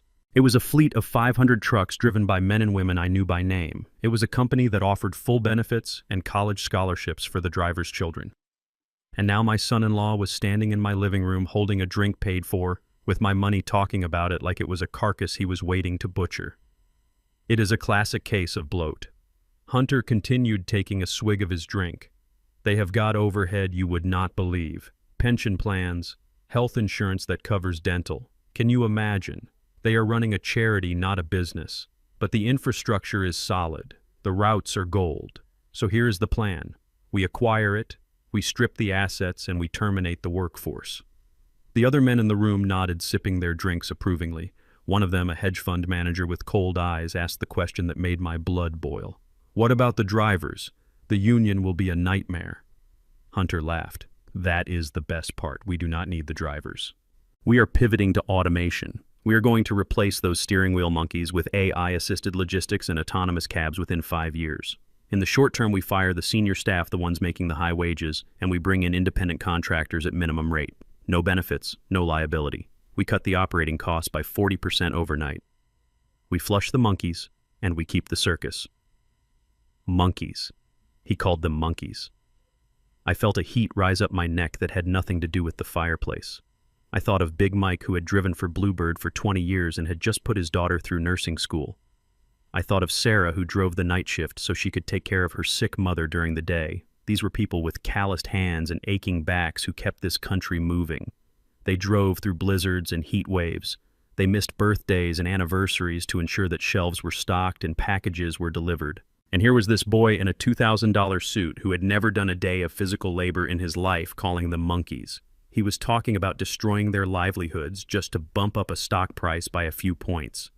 The silver tray in my hands began to vibrate. I was gripping it so hard that my knuckles had turned completely white. I wanted to march into the center of the room and smash the heavy silver platter across his smug face. I wanted to scream that he was talking about my family. I wanted to tell him that the only monkey in the room was the one wearing the Italian loafers, but I did not move. I could not move. Not yet. I had to let him dig the hole deeper. I had to let him show Arthur Sterling and the rest of the world exactly who he was. I looked over at Arthur. The CEO was standing by the window, swirling his drink, but he was not looking at Hunter. He was looking at me. He saw the rage in my eyes. He saw the way I was standing, my posture shifting from servant to warrior. He gave me a barely perceptible nod. It was a signal. Hold the line, Horace. Let him hang himself. It takes a special kind of arrogance to think you can replace human experience with an algorithm, Hunter said, his voice dripping with condescension. These old truckers, they think they own the road. They think because they know a shortcut through Nebraska that they are indispensable. But they are obsolete. They are just meat in the seat. The future is code, gentlemen. The future is pure profit without the headache of human error. He paused for effect, waiting for applause. And he got it. The room chuckled. They toasted to the future, to the profit, to the end of the working man. Then Hunter's eyes landed on me. He needed a punchline for his joke. He needed a prop to illustrate just how superior he was to the dinosaurs he planned to extinguish. Take my father-in-law here, Hunter said, pointing his glass at me. The room turned. 20 pairs of eyes fixed on me, standing in the shadows in my ill-fitting waiter jacket. Horace drove a truck for 40 years, Hunter sneered. Look at him. He is a relic. Hey, Horace, do you even know what AI is? Do you know what an algorithm does? Or do you still think the cloud is just something that rains on your picnic? The room erupted in laughter. It was a cruel, sharp sound. They were laughing at my gray hair. They were laughing at my silence. They were laughing at the idea that a man like me could ever understand the complexities of their world. Hunter grinned, basking in the adulation. He thought he had scored a point. He thought he had elevated himself by stepping on my neck. I slowly walked forward. The laughter died down not because I asked for silence, but because there was something in my walk that commanded it. I did not walk like a servant. I walked like a man who owns the ground he steps on. I stopped 3 feet from Hunter. I looked him up and down, taking in the expensive suit, the manicured nails, the emptiness behind his eyes. I did not raise my voice. I spoke with the low rumble of a diesel engine idling in the dark. I know what AI is, Hunter, I said. It is a tool, just like a hammer. And like a hammer, it is only as good as the hand that holds it. Hunter rolled his eyes. Oh boy, here comes the folk wisdom. Spare us the Cracker Barrel philosophy, Horace. I ignored him. I looked around the room, making eye contact with every man who had laughed. You talk about drivers like they are parts of a machine, I continued. You call them monkeys. You talk about cutting roots to save money. But you forget one thing about nature. I took a step closer to Hunter, forcing him to look up at me. A tree without roots falls the moment the wind blows, I said. And when it falls, it does not matter how shiny the leaves are. It hits the ground just the same. The silence that followed was heavy and suffocating. The guests shifted uncomfortably. They looked at their drinks. They looked at the floor. Hunter's smile faltered. For a split second, he looked afraid. He looked like a child who had poked a sleeping bear and watched one eye open. But his arrogance was too strong. He shook his head and let out a scoff. Yeah, well, thanks for the gardening tip, Horace Hunter said, dismissing me with a wave of his hand. Why do not you go get us another bottle of scotch? The roots can wait. We have celebrating to do. I held his gaze for 1 second longer. A second that felt like an hour. Enjoy the celebration. Hunter, I said softly. Enjoy it while it lasts. I turned and walked back to the kitchen. I did not get the scotch. I walked past the pantry. I walked past the catering staff. I went straight to the back door and stepped out into the cold night air. I took out my phone. I had a text message from my assistant David. It was a photo of a document. It was the purchase agreement for the debt on Hunter's house. And underneath it was a confirmation that we had successfully acquired 51% of the voting stock in Hunter's own firm. I looked back through the window at Hunter laughing and pouring drinks. He was celebrating the death of Bluebird. He did not know that Bluebird had just eaten him alive. I put the phone away and took a deep breath of the winter air. It smelled like snow. It smelled like pine. And for the first time in 2 days, it smelled like justice. The party finally died down around midnight. The last of the luxury cars crunched over the snow in the driveway, and the heavy front door thudded shut for the final time. I lay on my cot in the basement listening to the silence returning to the house. It was not a peaceful silence. It was the heavy, suffocating silence of a crime scene after the sirens have faded. My body was exhausted from the physical humiliation of serving drinks to people who looked through me, but my mind was wide awake. I was replaying the insults in my head. I was replaying the way Hunter had called my employees monkeys. I was replaying the way Arthur Sterling had looked at me with that mixture of shock and respect. I stared up at the exposed wooden beams of the ceiling, counting the cobwebs. I was waiting. I knew Jasmine would come. She was the weak link in this chain. Hunter was a narcissist incapable of guilt, but Jasmine still had a conscience even if it was buried under layers of fear and greed. She would come to justify herself. She would come to rewrite the narrative so she could sleep at night. Sure enough, around 1 a.m, the door at the top of the stairs creaked open. A sliver of light cut through the darkness. Jasmine descended the stairs slowly, holding a mug of tea. She was wearing her silk robe and her face was scrubbed clean of makeup. In the dim light, she looked like the little girl I used to tuck in at night, the girl who used to cry when she scraped her knee. But that girl was gone, replaced by this stranger who stood shivering on the concrete floor. "Daddy, are you awake?" she whispered. I sat up, pulling the thin blanket around my shoulders. "I am awake, Jasmine. It is hard to sleep when you are freezing." She winced at my tone but came closer, handing me the mug. It was chamomile tea, my favorite, a peace offering. "I brought you something warm," she said, sitting on the edge of the cot. Her weight made the rusty springs groan. "I am sorry about tonight. I know Hunter can be intense. He just gets so stressed. You have to understand, Dad. The pressure he is under is immense. He is managing millions of dollars. He is responsible for so many people. Sometimes he just needs to blow off steam." I took a sip of the tea. It was hot, but it did not warm the ice in my chest. She was lying to herself. She was reciting the script Hunter had written for her. "He is not managing millions, Jasmine," I said softly. "He is an analyst. He inputs data. And tonight he insulted the very people who built this country. Do you really believe that calling workers monkeys is just blowing off steam?" Jasmine looked away, pulling her robe tighter.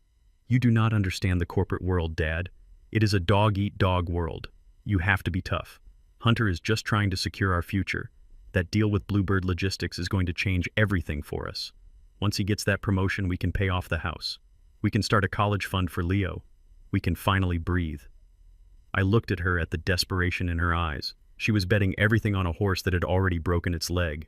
She did not know that I was Bluebird. She did not know that her husband was trying to butcher her father's legacy to pay for his own mistakes.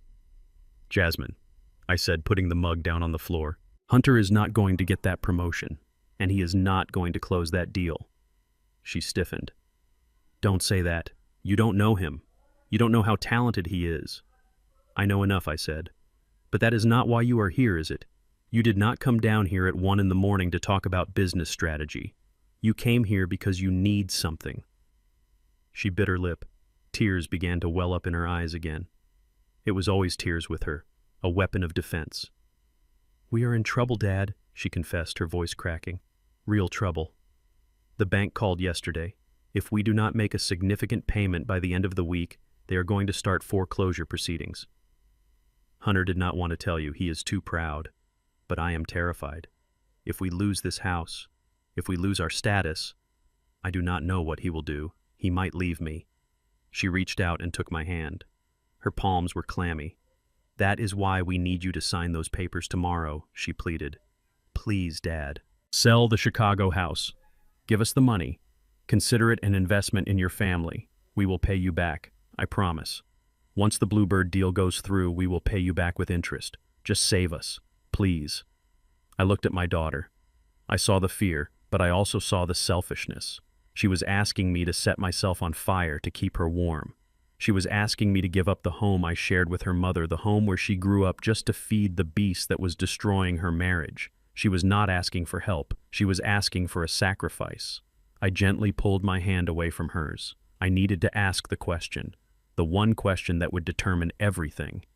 "Jasmine," I said, looking her straight in the eye, "I want you to listen to me very carefully. What if I say no?" She blinked, confused. "What? What if I refuse to sign?" I continued, my voice steady and calm. "What if I tell you that I need my house, that I need my money for my own care?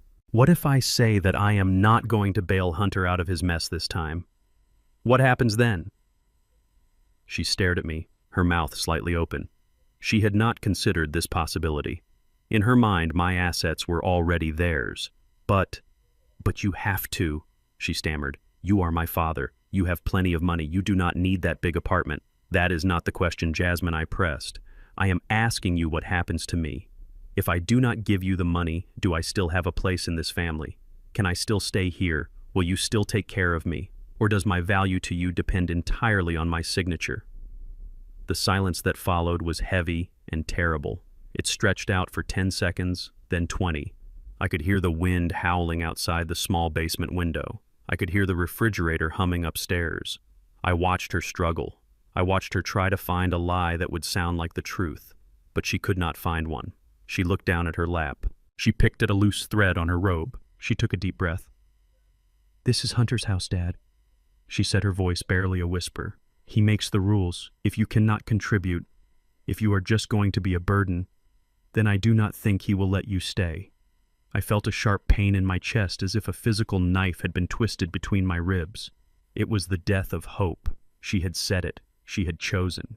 She would throw me out into the snow. She would send me to that hellhole nursing home. She would erase me from her life if I did not pay the ransom. She did not say it was her decision. She hid behind her husband. But her silence was her signature. She was an accomplice to my execution. I nodded slowly. The pain began to recede, replaced by a cold, hard resolve. The father in me died in that basement. The CEO took over. "I understand," I said, my voice devoid of emotion. "I understand perfectly." "You will sign then?" she asked, looking up with sudden hope. I looked at her one last time. "Adanadeo." I memorized her face. This was the last time I would ever see her as my daughter. From this moment on, she was a defendant. "Go to bed, Jasmine," I said. "Go upstairs to your warm bed. We will settle everything in the morning." She hesitated, sensing the shift in my tone, but she was too relieved to question it. She stood up, smoothing her robe. "Thank you, Daddy," she said, leaning down to kiss my forehead. Her lips felt cold. "You are doing the right thing. You are saving us." She turned and walked up the stairs. She closed the door behind her and I heard the lock click. She locked it. She locked her own father in the basement. I waited until I heard her footsteps fade away down the hall. I waited until the house was completely silent again. Then I reached into my pocket and pulled out my satellite phone. The screen glowed bright in the darkness, illuminating the cracked concrete walls of my prison. I pulled up the contact for my personal attorney, Saul Cohen. Saul was a pit bull in a suit. He had been with me for 30 years. He knew where all the bodies were buried because he had helped me dig the graves. I began to type. My thumbs moved quickly over the keypad. I did not need to think about the words. I had been composing them in my head all night. To Saul Cohen, urgent. Initiate Plan Omega immediately. I hit send. Then I typed a second message. Execute full foreclosure on the Calloway residence. Serve papers at 0800 hours. Have the eviction team on standby. Freeze all assets associated with Hunter Calloway. And Saul, bring the file on the Bluebird acquisition. I want to sign the rejection letter personally. I hit send again. I put the phone down on the crate beside the cot. I lay back on the thin mattress. I was still cold. My knee still throbbed. I was still sleeping in a basement. But I felt a strange sense of peace. It was the peace of the executioner who knows that the sentence is just. They wanted my money. They wanted my legacy. They wanted to strip me bare and leave me to rot. Well, tomorrow morning they were going to get exactly what they wished for. They were going to get the full weight of the Freeman Empire crashing down on their heads. I pulled the scratchy blanket up to my chin and closed my eyes. I needed to sleep. I needed to be rested, because tomorrow was Christmas, and I had a lot of presents to deliver. Christmas morning arrived with a blinding white glare from the snow outside reflecting off the pristine marble floors of the living room. The air smelled of cinnamon and expensive coffee, but the atmosphere was thick with a tension that no amount of holiday jazz could mask. We gathered around the 12-foot tree. Leo was already tearing into a mountain of gifts, ignoring everyone else. Jasmine sat on the sofa, clutching a warm mug, her eyes avoiding mine. Hunter sat in his leather armchair, looking like a king on his throne, impatient to get the unpleasantness over with so he could get back to his scheme. "All right, let us get this over with," Hunter announced, clapping his hands together. "We have a busy day ahead. Lots of paperwork to sort out, right, Horace?" He gestured to a small pile of gifts in the corner. There was nothing there for me except 2 items that looked like afterthoughts. Hunter reached behind the tree and pulled out a large, dusty object. He slid it across the floor toward my feet. It was a suitcase. "Merry Christmas," Horace Hunter said with a smirk.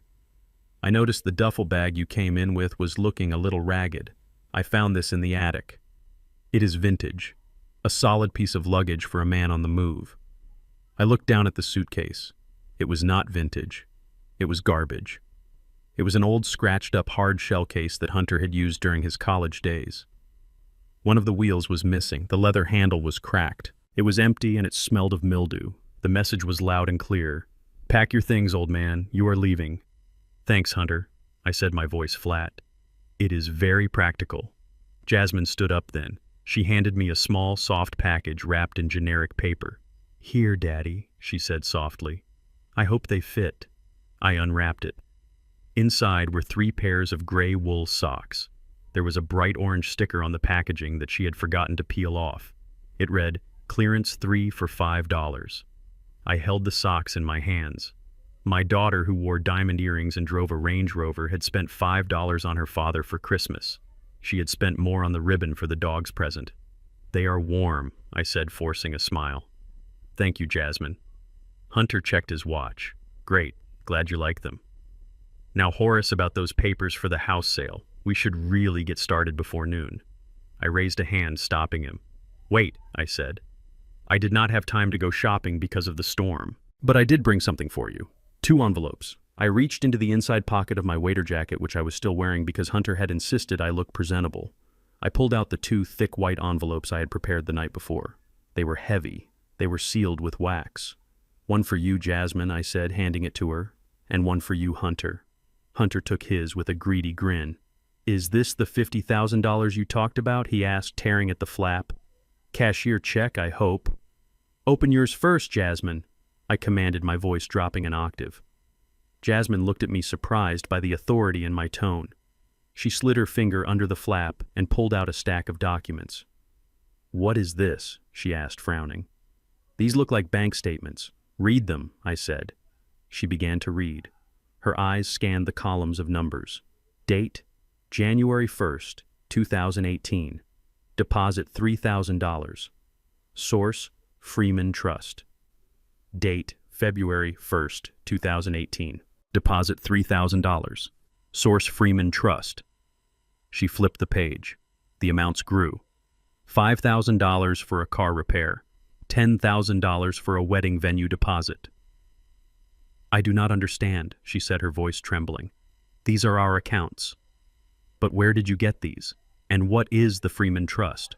"Hunter told me his investments paid for all of this." I stood up slowly. My knees did not hurt anymore.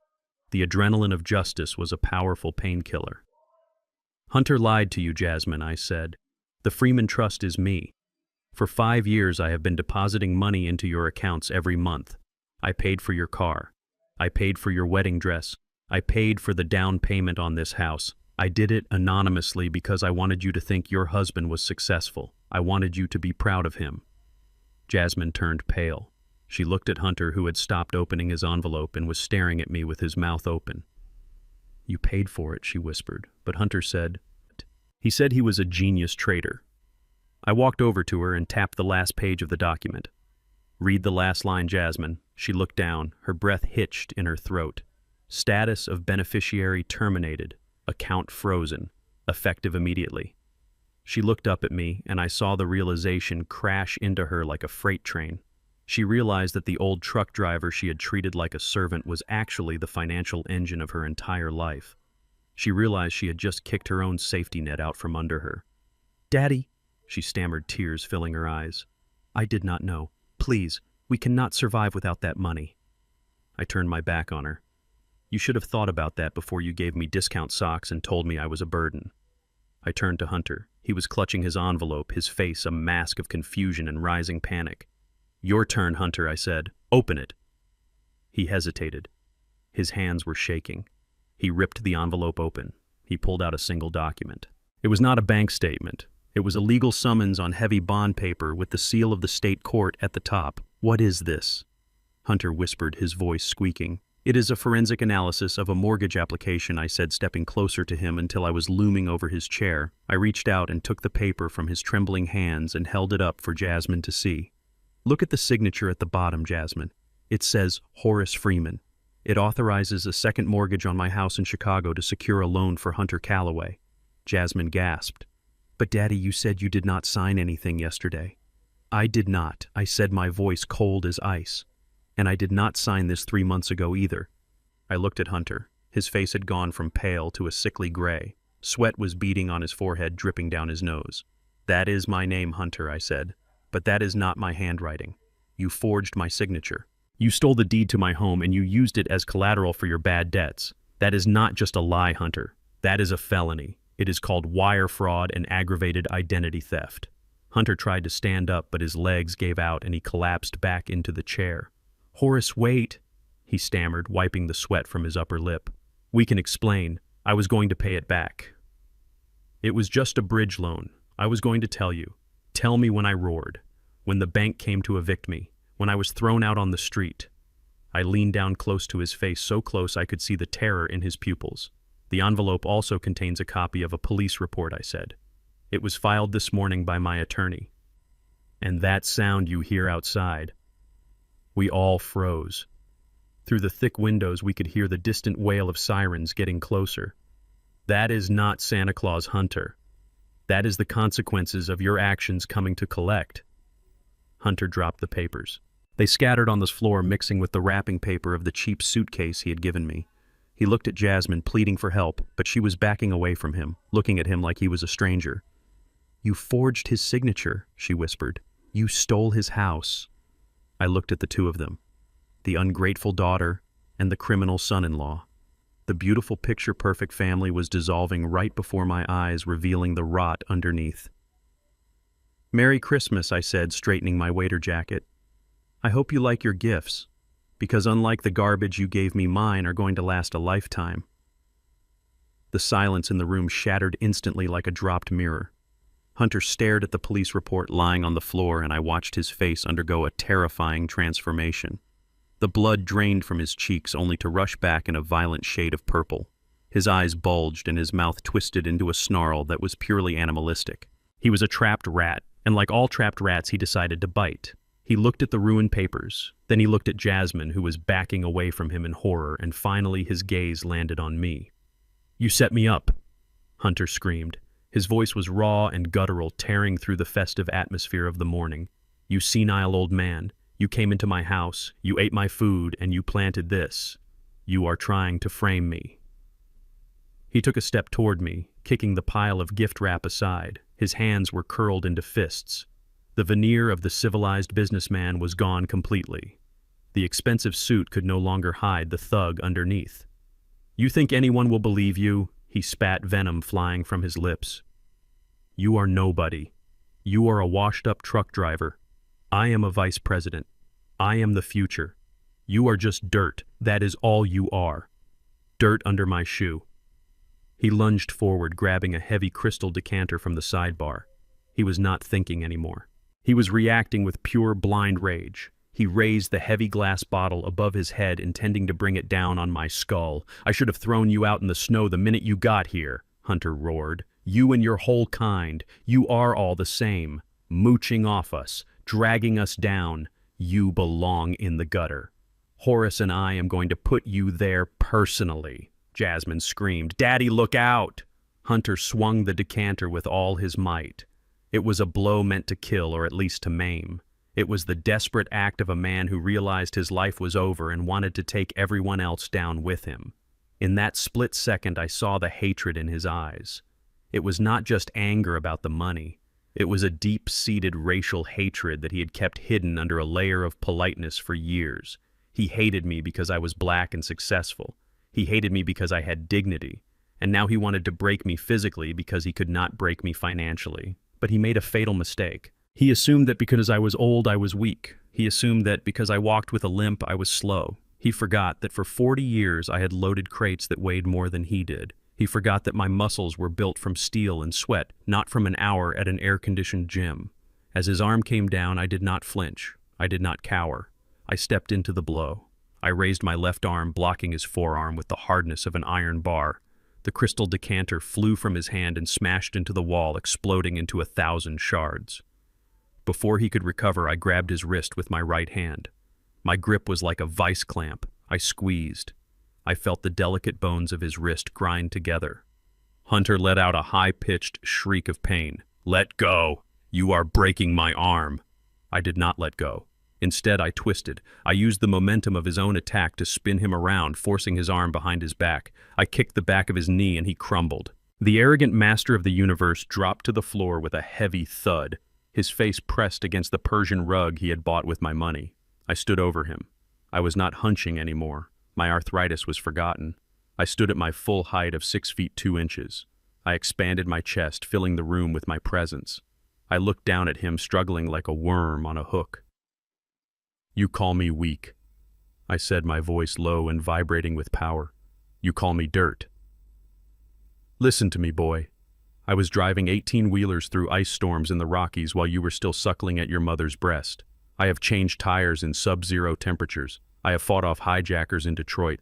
Do not ever mistake silence for weakness. And do not ever mistake patience for fear." I pulled his arm up higher toward his shoulder blade. He cried out again, tears of pain streaming down his face, mixing with the snot running from his nose. "Please," he sobbed. "Please stop. You are hurting me." "I am not hurting you, Hunter," I said, tightening my grip just enough to remind him who was in charge. "I am restraining you, because if I actually wanted to hurt you, you would not be crying. You would be unconscious. You wanted to play with the big boys, right? You wanted to be a tycoon. Well, this is what happens when you steal from the big boys. We do not just sue you, we crush you." Jasmine was huddled in the corner, her hands over her mouth, staring at me with wide, terrified eyes. She had never seen this side of her father. She had only known the gentleman who paid the bills. She had never met the man who built an empire in a cutthroat industry. She was seeing Horace Freeman, the CEO, for the first time, and it terrified her. Suddenly, the front door burst open with a crash. Police. Nobody move. 3 officers in tactical gear stormed into the room, guns drawn. Behind them walked a tall man in a sharp wool coat carrying a briefcase. It was Saul Cohen, my attorney. He looked at the scene, the broken glass, the crying man on the floor, and me standing calm and victorious. Saul did not look surprised. He just nodded. "Officer, that is him," I said, calmly nodding at the man beneath me. "Hunter Calloway. I am holding him for assault with a deadly weapon and suspect flight risk." The officers moved in quickly. One of them tapped me on the shoulder. "We have got it from here, sir. Please step back." I released Hunter's arm. He slumped forward, gasping for air, cradling his injured wrist. The officers hauled him up roughly. He could barely stand. His legs were shaking so bad he looked like a marionette with cut strings. They shoved him against the wall and pulled his hands behind his back. The sound of the handcuffs ratcheting shut, click, click, click, was the sweetest music I had heard all Christmas. "You have the right to remain silent," an officer recited, dragging Hunter toward the door. Hunter looked back at me. His eyes were wild, desperate. "Jasmine, tell them," he screamed. "Tell them this is a mistake. Tell them I am your husband. Call my lawyer. Call Arthur Sterling."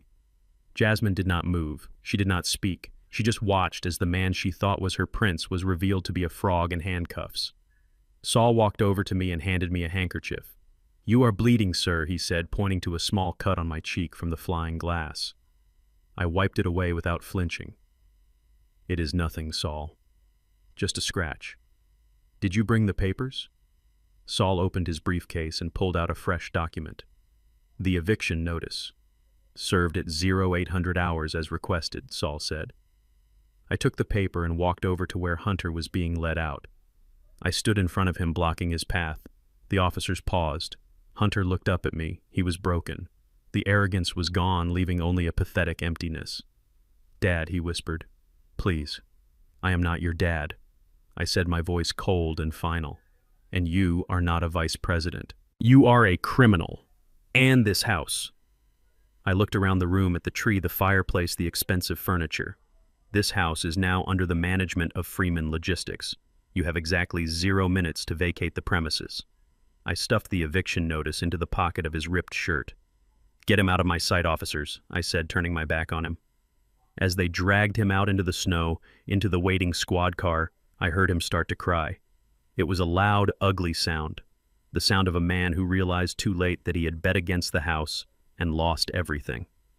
I walked over to the window and watched the flashing blue and red lights reflect off the snow. The mask had fallen. The play was over, and the old truck driver was the last man standing. 2 days is a long time to spend in a holding cell, especially when you are used to sleeping on Egyptian cotton sheets.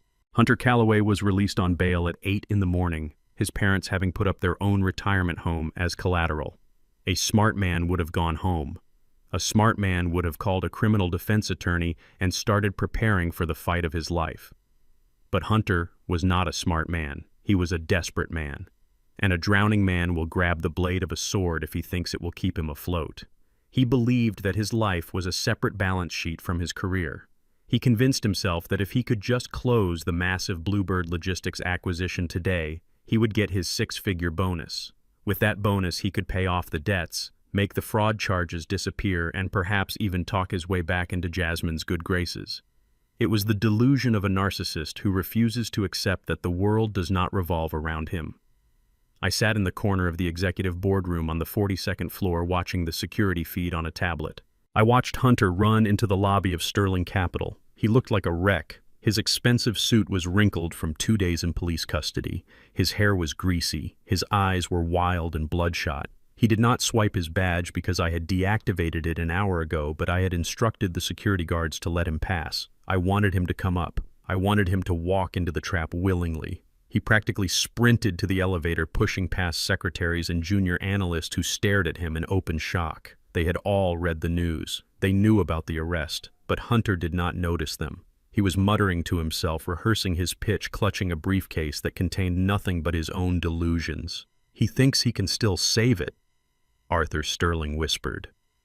Arthur was sitting to my right, looking pale and shaken. He had spent the last 48 hours reviewing the files I had sent him. He now knew that his star employee was a fraud, and that his company was now effectively my subsidiary. "Let him come up." "Arthur," I said, my voice calm, "a man should be allowed to attend his own funeral."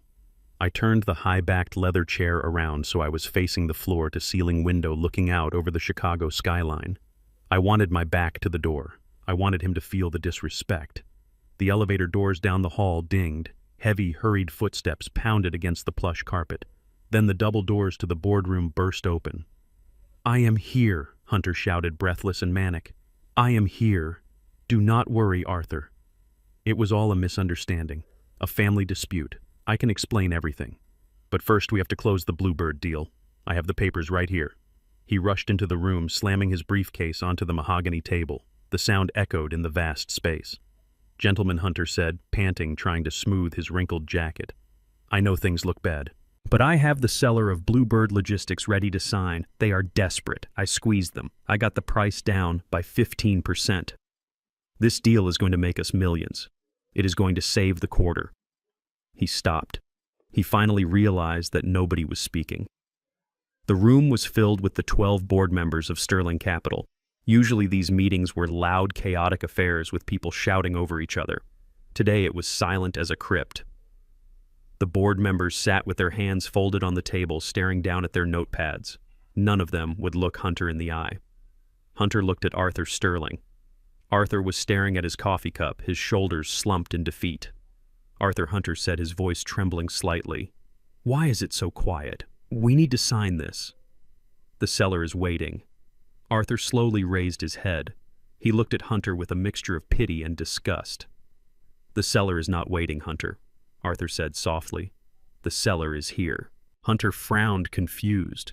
He looked around the room, scanning the faces of the board members. "Here? What do you mean here? I do not see anyone from Bluebird." "It is just us." Arthur pointed a shaking finger toward the head of the table, toward the high-backed leather chair that was turned away from them. Hunter followed the finger. He stared at the back of the chair. He saw the smoke from a cigar rising slowly into the air. "Who is that?" Hunter asked, a note of fear creeping into his voice. "Is that the CEO of Bluebird?" He took a step closer, trying to regain his confidence. He adjusted his tie. Sir Hunter addressed the chair, loud and brash. "I am Hunter Calloway. I am the vice president leading this acquisition. I am glad you could join us. I have the contracts ready. We are prepared to offer you a fair price for your assets, but you have to understand that your company is outdated. We are doing you a favor, taking it off your hands." I took a long drag of my cigar, letting the smoke fill my lungs. I savored the moment. I savored his ignorance. He was trying to negotiate with the executioner. "You think my company is outdated?" I asked, my voice deep and unrecognizable without the fake tremble of age I had used for days. Hunter blinked. He did not recognize the voice. It sounded powerful, resonant. "Well, yes," Hunter stammered.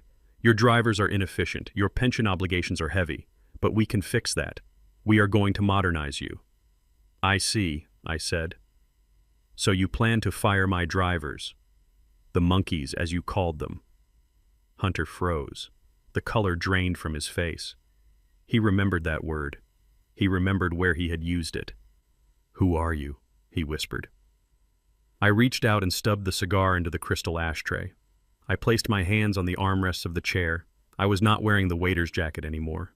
I was wearing a custom-tailored Brioni suit made of midnight blue wool. On my left wrist sat a Patek Philippe Grand Complication, a watch worth more than Hunter's entire life earnings. I slowly spun the chair around. The mechanism was silent. The motion was smooth. I faced him. Hunter's knees gave out. He grabbed the edge of the table to keep from collapsing. His mouth opened and closed like a fish on dry land, but no sound came out. His brain simply could not process the image in front of him. He was looking at the old truck driver. He was looking at the man he had forced to sleep in the basement. But this man was glowing with power. This man was a king. "Hello, son-in-law," I said, my voice cutting through the silence like a razor blade. Hunter made a choking sound. "Horace. Mr. Freeman." Arthur Sterling corrected him sharply. "You will address the chairman as Mr. Freeman." Hunter looked wildly from Arthur to me. "Chairman, what is going on?" Why is he sitting there? Arthur, tell him to get out. Arthur looked at Hunter with dead eyes. He owns the building, Hunter. He owns the company. We work for him now. I leaned forward, steepling my fingers. The gold cufflinks on my shirt caught the light. You said you wanted to buy Bluebird Logistics, I said calmly. You said you wanted to strip it for parts. You said the owner was desperate. I stood up. I did not need a cane. I walked around the table, moving toward him. The board members shifted in their seats, terrified of getting in my way. I am Bluebird Logistics Hunter, I said. I founded it 40 years ago with one truck and a dream. I built it into the empire that you so arrogantly thought you could steal. I stopped right in front of him. I could smell the fear on him. It was a sour, acrid smell. You tried to buy my own company with my own money, I continued. You forged my signature to get a loan to buy a business that I already own. Do you understand the level of stupidity required to achieve that? It is almost impressive. Hunter shook his head, tears streaming down his face. No, he sobbed. It is not possible. You are a truck driver. You are poor. I saw your shoes. I saw your truck. I laughed. It was a cold, dry sound. Rich is loud, Hunter. Wealth is quiet. You were so busy looking at my shoes that you never looked at my hands. You were so busy judging my past that you never checked my portfolio. I reached into my breast pocket and pulled out a document. It was the acquisition contract he had prepared. You wanted to close the deal, I said. You wanted a signature. I took the expensive fountain pen from his pocket, the one he had planned to use to sign his victory. I uncapped it. I will sign it, I said. Hunter's eyes lit up with a flicker of insane hope. You will. I placed the document on the table. I wrote one word across the front page in large, bold letters, rejected. Then I signed my name underneath. Horace Freeman, chairman of the board. I tossed the pen back to him. It bounced off his chest and clattered to the floor. The deal is dead, Hunter, I said. And so is your career. Arthur Sterling stood up, clearing his throat. Hunter Calloway, he announced, reading from a prepared statement. Effective immediately, your employment with Sterling Capital is terminated for cause. Security will escort you out. Hunter looked around the room, begging for an ally, but there were no allies. There were only people who wanted to distance themselves from the carcass. But my bonus, Hunter wailed. I need the bonus. The bail bondsman. The lawyers. I leaned in close so only he could hear me. You do not need a bonus, Hunter. You need a public defender. Because when you leave this building, the FBI is waiting in the lobby. I gave them the full audit of your accounts this morning. Hunter stared at me. The reality finally settled in. The crushing absolute weight of his defeat. Why, he whispered. Why did you let me go this far? Why didn't you stop me sooner? I straightened my tie, checking my reflection in the polished wood of the table. Because I wanted to see how much rope you would take, I said. And you took enough to hang yourself twice. I gestured to the door. Goodbye, Hunter. Try not to trip on your way out. It is a long way down from the top. 2 security guards stepped forward and grabbed him by the arms. This time, he did not fight. He did not scream. He just hung his head and let them drag him away. He was a shell of a man, a paper tiger that had been burned by a real dragon. I turned back to the window, looking out at the city I had helped build. The boardroom was silent again. Shall we continue the meeting, gentlemen? I asked, turning back to the table. Arthur Sterling scrambled to open his notebook. Yes, Mr. Freeman. Whatever you say, Mr. Freeman. I sat down in the chairman's chair. It was comfortable. It felt like justice. The security guards had their hands on Hunter's arms, ready to drag him out of the boardroom like a piece of unwanted office furniture, but I raised my hand one last time. Wait, I said. The single word stopped them in their tracks. Hunter looked back at me, his face streaked with tears and snot, a flicker of pathetic hope lighting up his eyes. He thought perhaps I had found a shred of mercy in my heart. He thought that maybe the old grandfather who carved wooden trucks was still in there somewhere. He was wrong. The grandfather was gone. The only man left in the room was the chairman of the board, and the chairman had one final piece of business to conduct. Bring him back to the table, I commanded. The guards shoved Hunter forward. He stumbled and caught himself on the back of a leather chair. He looked small. He looked cheap. It was amazing how quickly the aura of a man dissolves when you strip away his credit limit. There is one more thing you need to understand, Hunter, I said, leaning back in my chair and steepling my fingers. You kept asking why I let it go this far. You kept asking why I did not stop you when you first mentioned the Bluebird deal. You thought I was reacting to you. You thought I was playing defense. But you made a fundamental error in your analysis of the battlefield.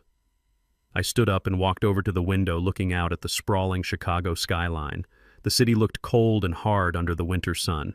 You see, Hunter, I continued, keeping my back to him. When you started digging into Bluebird Logistics, you triggered a dormant clause in my holding company's bylaws. It alerted me that Sterling Capital was looking to make hostile moves in my sector. So while you were busy forging my signature and planning your little victory party, I was busy making some calls of my own. I turned around to face him. I did not just block your deal, Hunter. This morning at 9 o'clock, while you were sitting in that holding cell waiting for bail, I executed a leveraged buyout of a controlling interest in this firm. Hunter blinked his brain, struggling to process the words. What firm, he whispered. This firm, I said, spreading my arms to encompass the room. Sterling Capital. I bought 51% of the voting stock. I am not just the owner of the company you wanted to buy. I am the owner of the company you work for. I am the boss of your boss. I own the chair you are standing next to. I own the computer you use to commit fraud. I own the very air you are breathing right now. Hunter looked at Arthur Sterling for confirmation. Arthur could not even look him in the eye. He just nodded slowly, staring at his hands. It is true, Calloway, Arthur said, his voice hollow. Mr. Freeman is the majority shareholder. He owns everything. Hunter let out a sound that was half laugh, half sob. It was the sound of a mind snapping. You bought the company. You bought the whole company just to fire me. I walked back to the table and picked up a piece of heavy cream-colored paper. I bought the company because it was a good investment, I said. Cleaning out the rot is just a bonus. I placed the paper in front of him. It was a termination notice. This is your official notice of termination for cause, I said, my voice devoid of any warmth. But do not think this ends with you losing your job. If it were just incompetence, I might have let you walk away with a severance package. But you stole from me. You stole my identity. You stole the deed to the home where I raised my daughter. And that, Hunter, is something I cannot forgive. Hunter reached for the paper, his hand shaking so badly he could barely hold it. I will pay you back, he babbled, his words tumbling out over each other. I will work. I will get another job. I will pay you every cent, Horace. Just do not ruin me. Please. If you fire me for cause, I will never work in finance again. I leaned across the table, my face inches from his. You will never work in finance again anyway, Hunter, I said. Because where you are going, the only economy is cigarettes and ramen noodles. I signaled to Arthur Sterling. Mr. Sterling, if you please. Arthur reached into his briefcase and pulled out a thick legal file. We have already filed a formal complaint with the Securities and Exchange Commission, Arthur said, reading from a script I had prepared for him. We have also turned over all internal communication logs to the FBI regarding your wire fraud and embezzlement. Our legal team will be seeking the maximum penalty and full restitution of all misappropriated funds. Hunter looked at the file. He saw the logo of the FBI. He saw the seal of the federal court. The reality of prison finally crashed down on him. It was not a theoretical threat anymore. It was concrete walls and steel bars. No, he screamed, dropping to his knees. No, you cannot do this. We are family. Horace, please. Think of Jasmine. Think of Leo. You are going to send the father of your grandchild to prison. I looked down at him kneeling on the expensive carpet. I felt nothing. No pity, no satisfaction. Just the cold, hard certainty of a surgeon cutting out a tumor. You should have thought of Leo when you taught him to hate his own grandfather, I said. You should have thought of Jasmine when you gambled her future on a lie. You destroyed this family, Hunter. I am just sweeping up the broken glass. I looked at the security guards. Take him out. As they grabbed him again, the double doors at the far end of the room flew open with a bang. Wait. It was Jasmine. She was breathless, her hair wild, her coat buttoned wrong. She had obviously run all the way from the lobby. She saw Hunter on his knees. She saw the guards. She saw me standing at the head of the table in my tailored suit. She froze. Daddy, she gasped. What are you doing? Hunter saw her and renewed his struggles. Jasmine, help me. He is crazy. He bought the company. He is sending me to jail. Tell him to stop. Tell him we are sorry. Jasmine rushed forward, her eyes wide with panic. She grabbed my arm. Her grip was tight, desperate. "Daddy, please stop this," she begged, tears streaming down her face. "This has gone too far. You made your point. We learned our lesson. Please let him go. He is my husband. He is all I have." I looked at her hand on my sleeve, the same hand that had given me discount socks on Christmas morning, the same hand that had signed the checks paid for with my money while she looked down on me. I gently but firmly removed her hand from my arm. I stepped back, creating a physical distance between us that mirrored the emotional chasm she had created years ago. "You learned a lesson, Jasmine?" I asked. "What lesson is that? That you can treat people like dirt until you find out they are rich. That you can throw your father in a basement until you realize he holds the checkbook. That is not a lesson, That is just opportunism." Jasmine sobbed, shaking her head. "No, that is not it. I love you, Daddy. I always loved you. I was just scared. Hunter made me do it." I looked at Hunter, who was now weeping openly on the floor. Then I looked back at Jasmine. "He did not make you do anything," I said. "You are a grown woman, Jasmine. You made a choice every single day. Every time you laughed at his jokes about me, you made a choice. Every time you apologized for my presence to your friends, you made a choice. And last night, when I asked you if I had a place in your home without my money, you made your choice." I walked over to the table and picked up the rejected contract. "You chose him," I said, holding up the paper. "You chose the lifestyle. You chose the image. You chose the lie. And now you have to live with it." Jasmine reached for me again, falling to her knees beside her husband. "But we will lose everything," she wailed. "The house, the cars, our friends. We will have nothing." I looked down at the two of them huddled together on the floor. They looked like refugees from a disaster of their own making. "You will have each other," I said. "Is that not what family is about? Or was that just another lie you told me to get my signature?" I pressed the intercom button on the table. "Security, send up 2 more officers. I have intruders in the boardroom." Jasmine looked at me in shock. "You are calling security on me, on your own daughter." "I am calling security on the wife of an embezzler who is trespassing on private property," I said, my voice flat. "You are not my daughter today, Jasmine. My daughter was a sweet girl who loved wooden trucks and hot cocoa. I do not know who you are, but you are trespassing in my building." The elevator dinged again and more guards appeared. They lifted Hunter and Jasmine to their feet. They were not gentle. To the guards, these were just criminals who had upset the chairman. "Get off me," Jasmine screamed, struggling. "Daddy, please." "I have nowhere to go." I turned my back on them. I walked to the window and looked out at the gray sky. "You have a husband, Jasmine," I said without turning around. "I suggest you ask him for a plan. I hear he is a financial genius." As they were dragged, screaming from the room, I felt a heavy weight lift from my shoulders.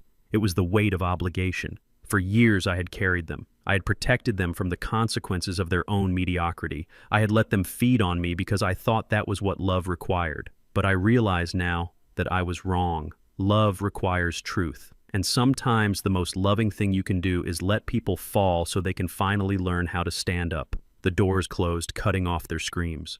The boardroom was silent again. Arthur Sterling cleared his throat nervously. "Mr. Freeman," he asked, his voice tentative, "what do we do now?" I turned from the window. I adjusted my cuffs. I looked at the terrified board members. "Now, Arthur," I said, sitting down in the head chair. "Now we get back to work. I believe we have a logistics company to run and a lot of dead weight to cut loose." Meeting adjourned. It has been exactly 365 days since the storm that changed everything, and as I sit here watching the snow fall on Chicago, I can finally say that the air feels different. It is cleaner, lighter. The past year has been a brutal lesson in cause and effect, a masterclass in the laws of physics applied to the human soul. For every action there is an equal and opposite reaction. Hunter and Jasmine pushed me with greed, and I pushed back with justice. I drove my truck past the county detention center this morning. I did not go inside. I had no reason to.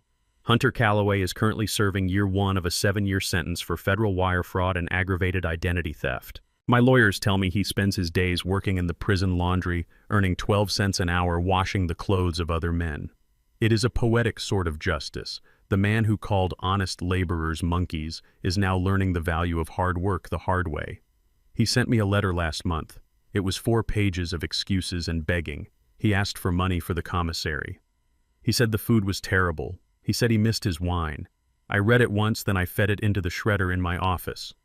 I did not reply. Silence is the only answer treason deserves.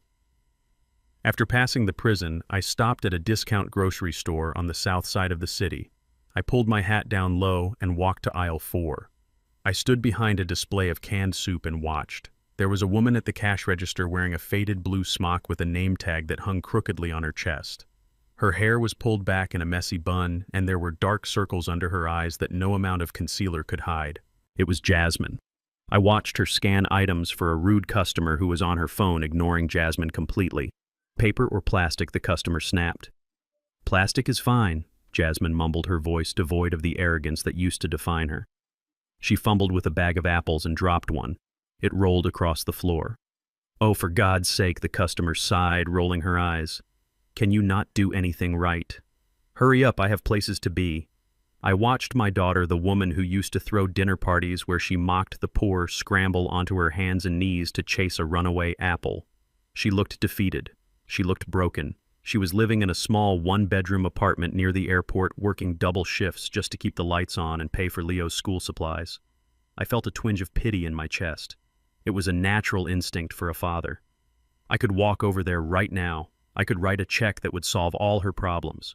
I could buy the store and fire the rude customer. But I stayed where I was. I gripped the handle of my shopping cart until my knuckles turned white. If I saved her now, I would be robbing her of the most important education of her life. She needed to know what it felt like to be invisible. She needed to know the weight of a dollar earned by standing on your feet for 8 hours. I watched her finish the transaction, hand the receipt to the customer, and force a tired smile. She was surviving. She was learning. And that was more valuable than any inheritance I could give her. I turned my cart around and walked out of the store without her seeing me. Her redemption, if it ever comes, must be earned, not bought. I got back into my truck and drove to the one place that brought me genuine joy. I pulled up to the small rental house where Jasmine lived. I honked the horn twice. The front door flew open and a blur of energy in a winter coat came running out. Grandpa Leo sprinted across the snowy lawn and jumped into my arms. I caught him swinging him around, ignoring the ache in my back. He was heavier than last year, taller and stronger. "Are we going fishing, Grandpa?" he asked, his eyes shining with excitement. "We sure are, Leo," I said, putting him down. "Go get your gear." A year ago, this boy would not touch me because he thought I was dirty. A year ago, he was glued to an iPad mimicking his father's sneer. But today he was wearing muddy boots and a hat I had knitted for him. I had fought hard in family court for visitation rights. Jasmine had no money for lawyers, so she had to agree. Every weekend, Leo was mine, and every weekend I worked to undo the poison his father had injected into his mind. We drove out to the frozen lake near the cabin I had renovated. The air was crisp and cold, biting at our cheeks. We set up our chairs on the ice and drilled a hole. I handed Leo the bait. It was a worm wriggling and covered in dirt. "Remember what I told you, Leo?" I asked. He looked at the worm. He did not flinch. Not. He picked it up with his bare fingers.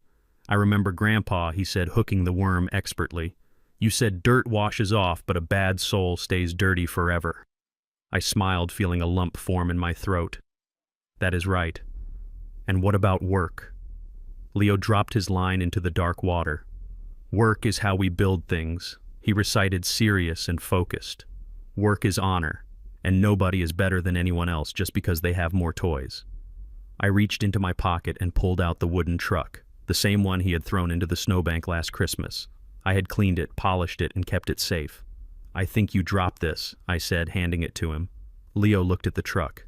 He ran his thumb over the smooth oak fender. He looked up at me and I saw tears in his eyes.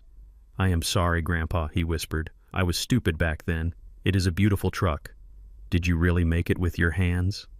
"I did," I said, placing my hand on his shoulder. "And one day I will teach you how to make one too. But first you have to learn to drive the real thing." He grinned. The Freeman legacy was safe. It skipped a generation, but it landed on solid ground. We sat there for hours, catching nothing but cold, but catching everything that mattered.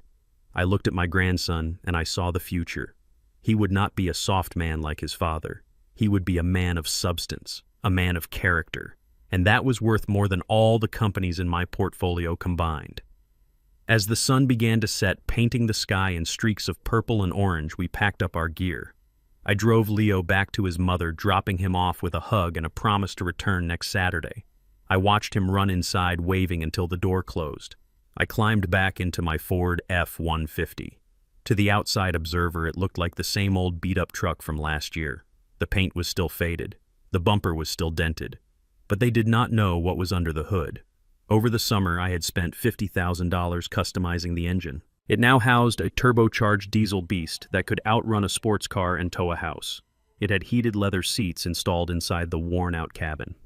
It had a satellite radio system hidden behind the dashboard. It was just like me. Unassuming on the outside, but powerful beyond measure on the inside.